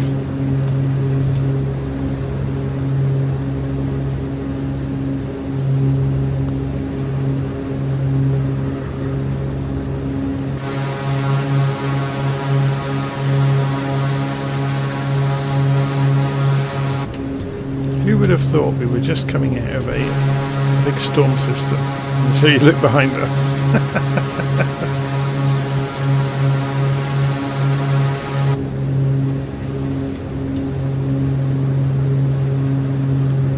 Okay. How are we doing on the route? Let's have a look at the GPS. So we're a little bit north of where we should be, but that's fine because then we can fly the circuit. Come in from the south runway at 8WS. So the name of that airfield is W5, sorry, Apex Air Park. So let's just check the wind at ground level at Apex. So 08003 knots. So it's coming in from the east, but it's only a 3 knot wind. But we'll fly the left circuit and do runway 35 at Apex Air Park. So it's about to cross past Liberty Bay, which is just down here. So we'll start descending. So we come off the power. Oh, we've got an F-18 in attendance with us. Somebody's watching the live stream obviously and thought, I'm going to be a part of that. Bet you can't go as slow as us if we want to. Because we can do 60 knots.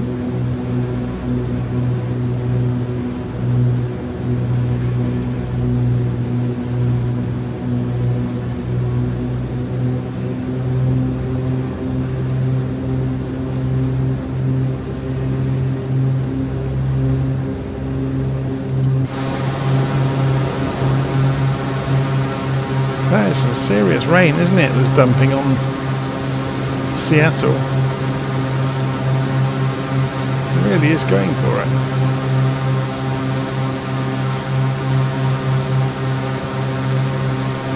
Okay, let's have a look at the routes. So we're flying straight towards the airfield, it's over here somewhere. We'll see it before long.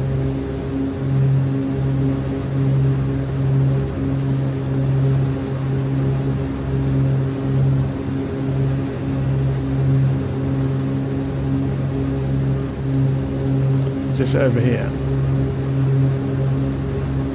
Maybe. Looking for beacons flashing or...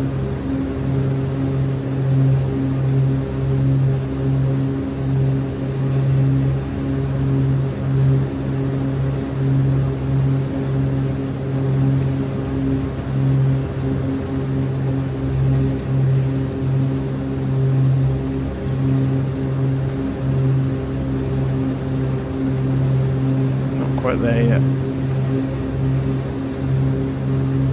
Hopefully we avoid the edge of the next storm that's coming through, because that looks like pretty much zero visibility in the middle of that. Might have to circle and wait for it to blow past. Oh, the sim's paused. Is it about to crash? Let's give it a few seconds.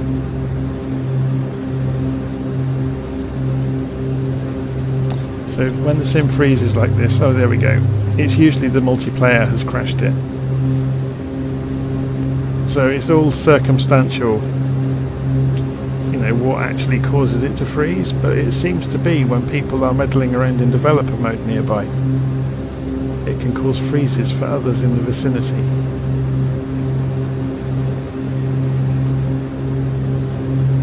Okay, so this is looking like the airfield down here.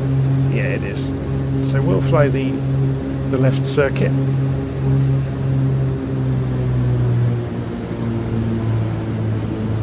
Let's get rid of some airspeed and some altitude on the downwind leg.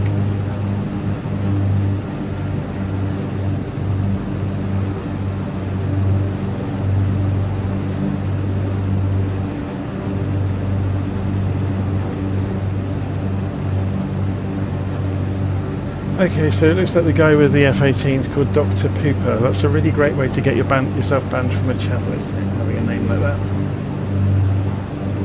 Have a good evening, yep. And you're about to get banned for having a stupid name.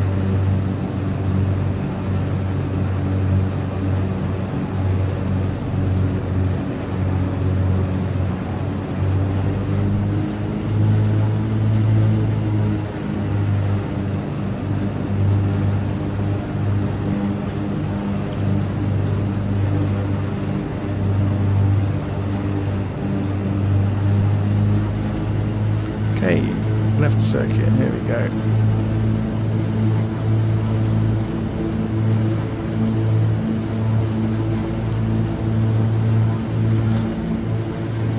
Over to the south of Seattle, it looks clear, look, it's just absolutely dumping on the city.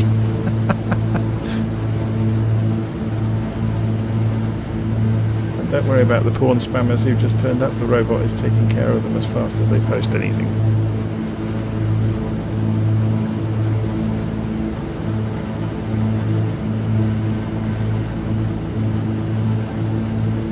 They use a fantastic a bot on YouTube called Nightbot that looks for suspicious content, and you can program it to look for certain keywords, and it's pretty much instantaneous.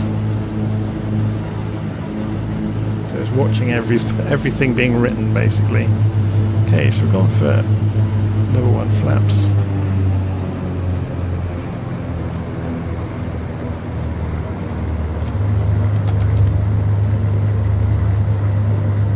That rain going, oh my word. So let's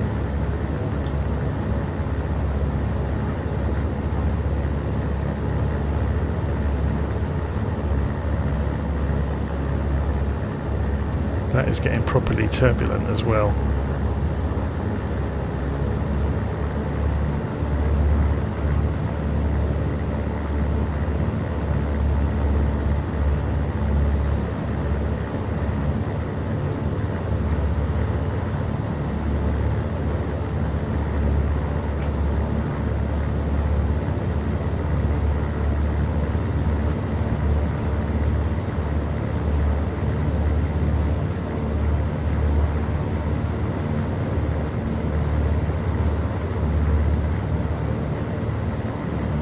Thrown around quite a lot.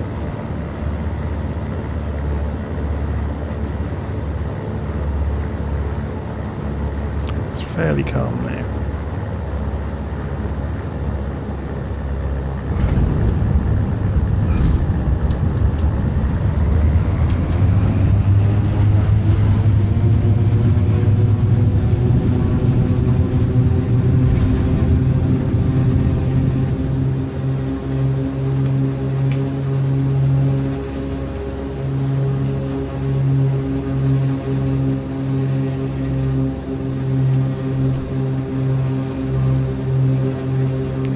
Let's fly away from it rather than turn into it.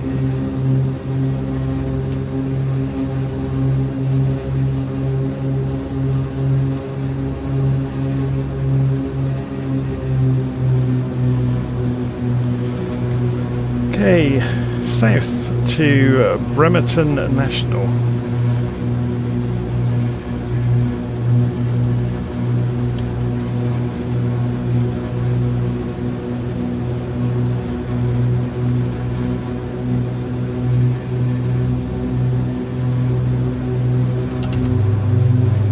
Up.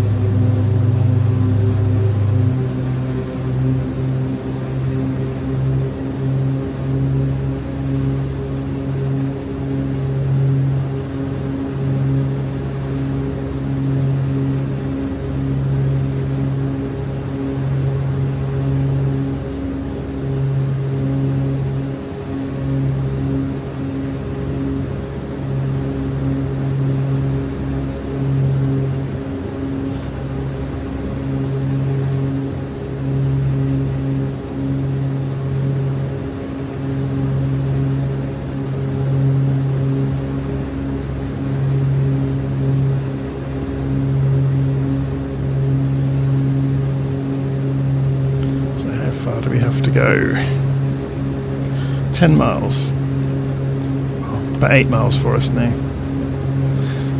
So we've got a headwind. We could play with the ILS if we want. So 111.10. So let's go and get ourselves onto an intercept course for the ILS, and we'll go for 111.10 on nav1 and make it active. And there goes the nav instrument. We want 197 degrees on the Omni bearing selector.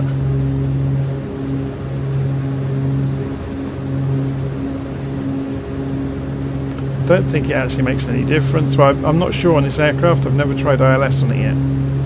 So that's going to be 180. Yeah, it's difficult to say on this one, isn't it? Because there's no marker. 19. It's going to be about there. It's interesting, there's no marker at the top.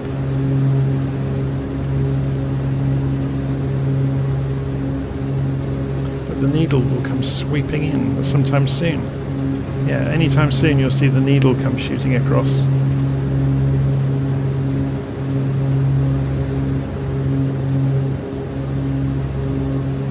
It's interesting. So this is obviously nav 2. This will be nav 1 then, which will be this one, which has the glide slope on it. So we push this, and what was it? 11110.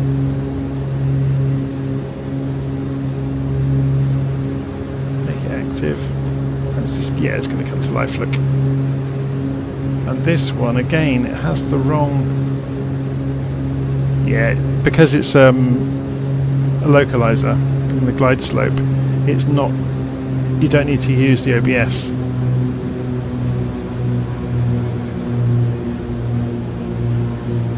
So there's the runway, you can see it in the corner of the screen over there, but we'll pretend we can't.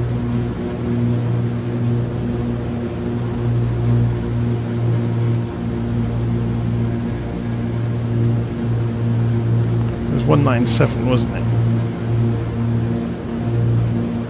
Let's spin this round.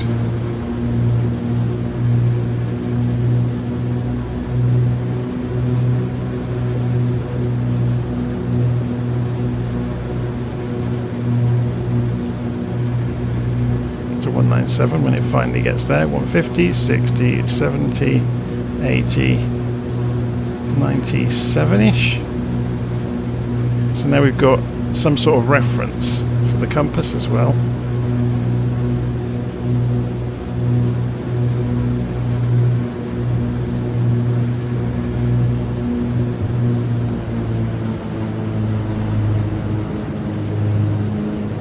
So let's follow the glide slope in and then look up at the last moment. See how well we can do this.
Game of dare, isn't it? How late do we leave it to look up? Those houses are looking pretty close, a little bit high, pretty much on the centre line. A bit off to the left now. And there's the runway. So it's not so difficult, is it? There we get the marker. That's awesome.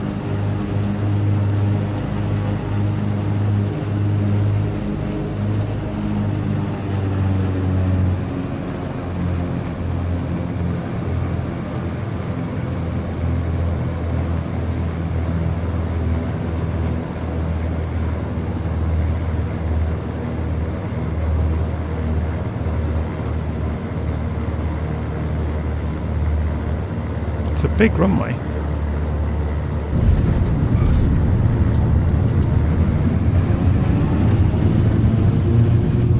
Okay, accelerate and rotate, and we're in the air again. Flaps up.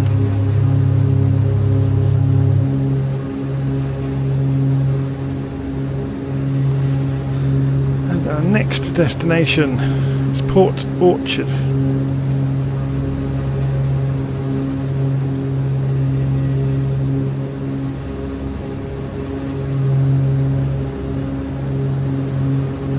A 90-degree dogleg and then approach straight in.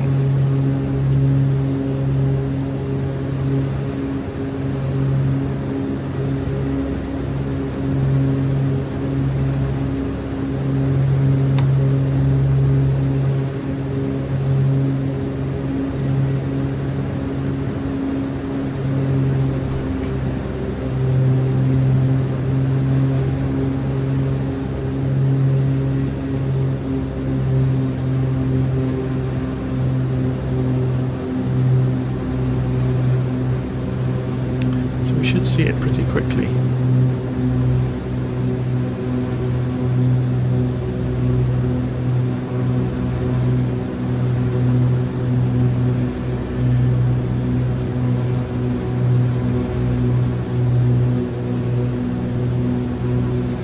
About halfway there.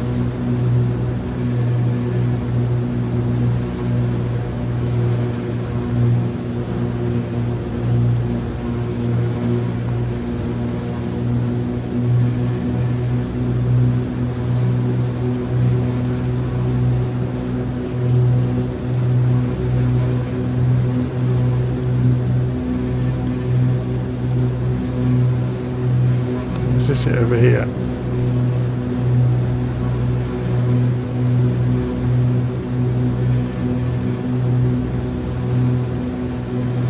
I think it might be.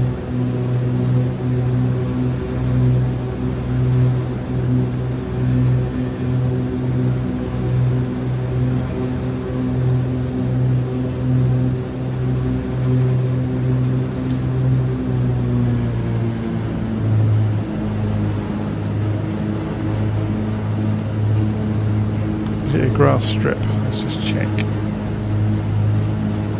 No, it's a proper strip, it's just very thin.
Okay, where's the next airfield? Oh, it's the final one, is the Tacoma Narrows airfield. So 10.5 miles, 144 degrees.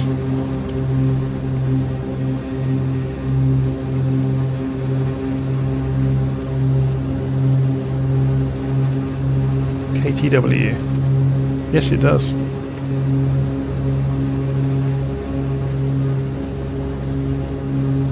Don't really need ILS though, do we? It's quite clear. 109.1 if we did want to use it. So let's go and tune it in anyway. So let's just get the engine back slowed down. 109.1.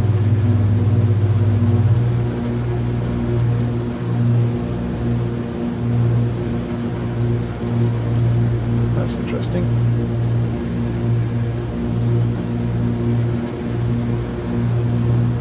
Ooh, I think we have our first bug of the day.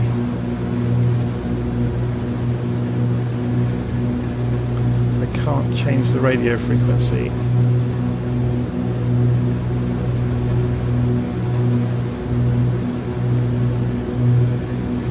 Yep, the radio has blown up. I can't actually change to the ILS. That's a shame.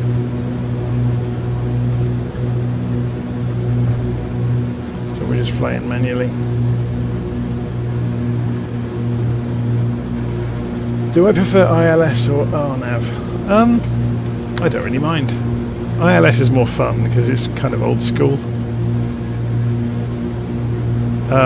Yeah, doing absolutely, you know, Cat 3 approaches with the ILS and flying them manually is great fun. But again, it's just an academic exercise really, because the modern aeroplanes can fly it themselves, can't they? And you just get into a decision height and you either take over or you climb back out. But yeah, then you get like the Airbuses of this world, where they can happily go and land and steer themselves down the runway, which kind of takes all the fun out of it.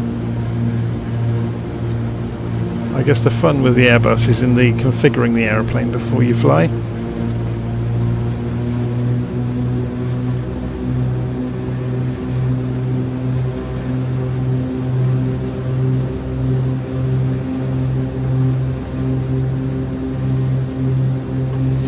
Waiting for the runway's just over here, you can already see it.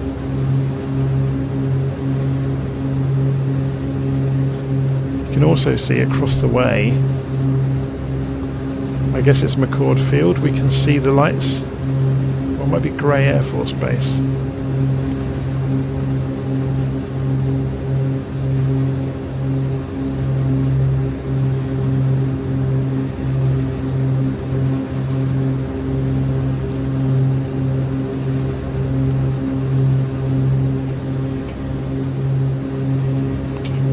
What went wrong with the radio?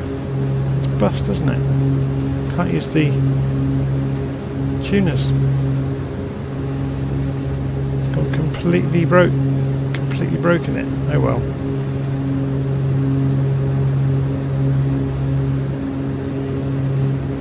We'll fly around the airfield anyway and have a look at it before we land. Just for a bit of fun.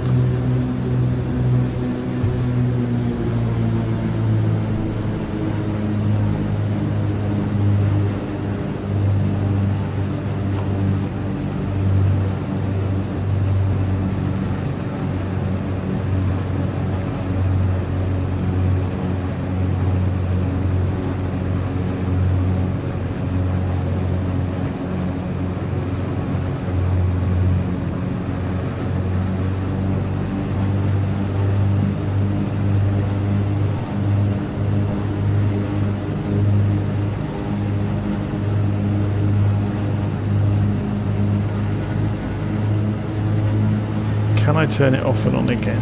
That's a really good point. So normally you would turn this round, all the way around, until it goes to off, and no, it doesn't turn off, look. What about this one? This is a hidden click spot or something to reset it. Yeah, because normally you just turn that round to, and it goes to the off position. But it's not doing that, so it's not tuning it anymore. Anyway, let's have a look at this airfield. The bridge isn't exactly modelled wonderfully, is it? It's a victory for really bad photogrammetry. But the airbase looks okay, or the airport I should say.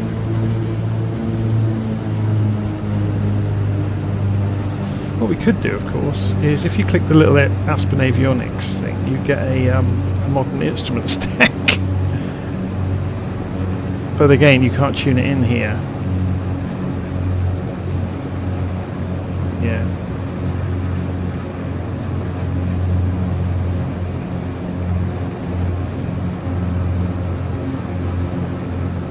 So we're just going to have a slow fly around the airfield, just have a look at it, and then come in and land.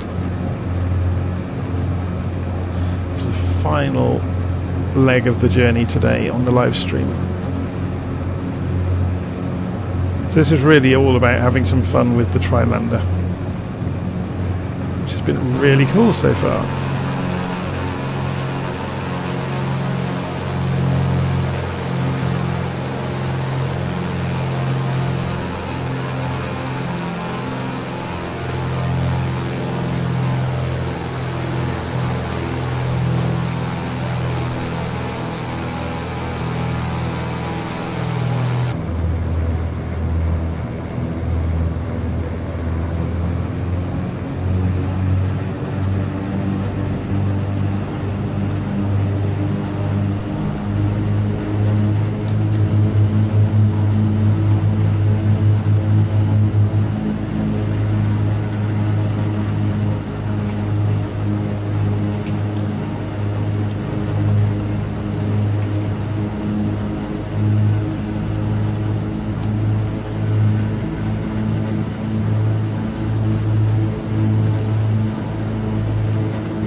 Okay, let's get ready for our final landing.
Okay, let's go and park up.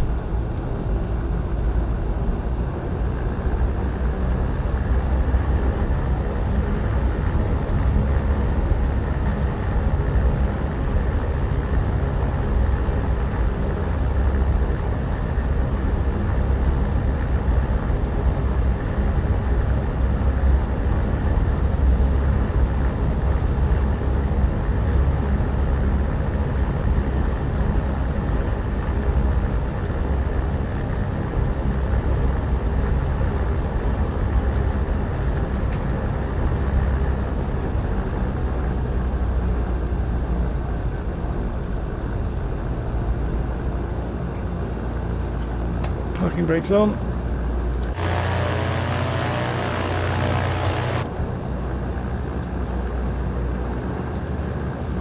Cut the mixture to all the engines. Lights can come off. The generators can go off. We can pull the feather of the props back. And pumps can go off. Magnetos can go off on all the engines.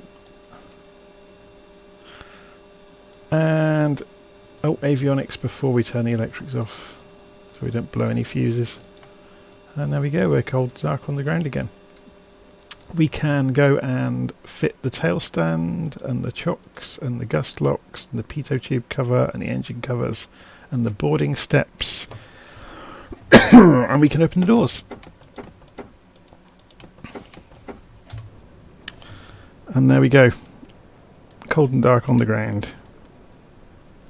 Should we have a look around the plane with the drone view so you get to a proper look at it if you've not seen this plane before.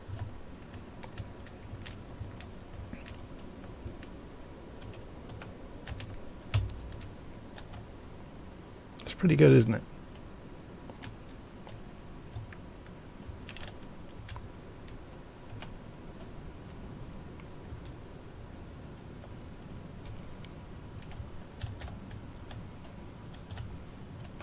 As you load it up with cargo, obviously it puts suitcases and stuff in the cargo holds. But yeah, it's very, very good.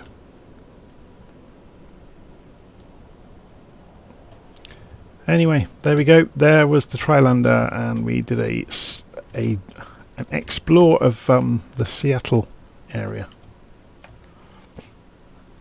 I guess if we take off straight in the air, we can see the local area.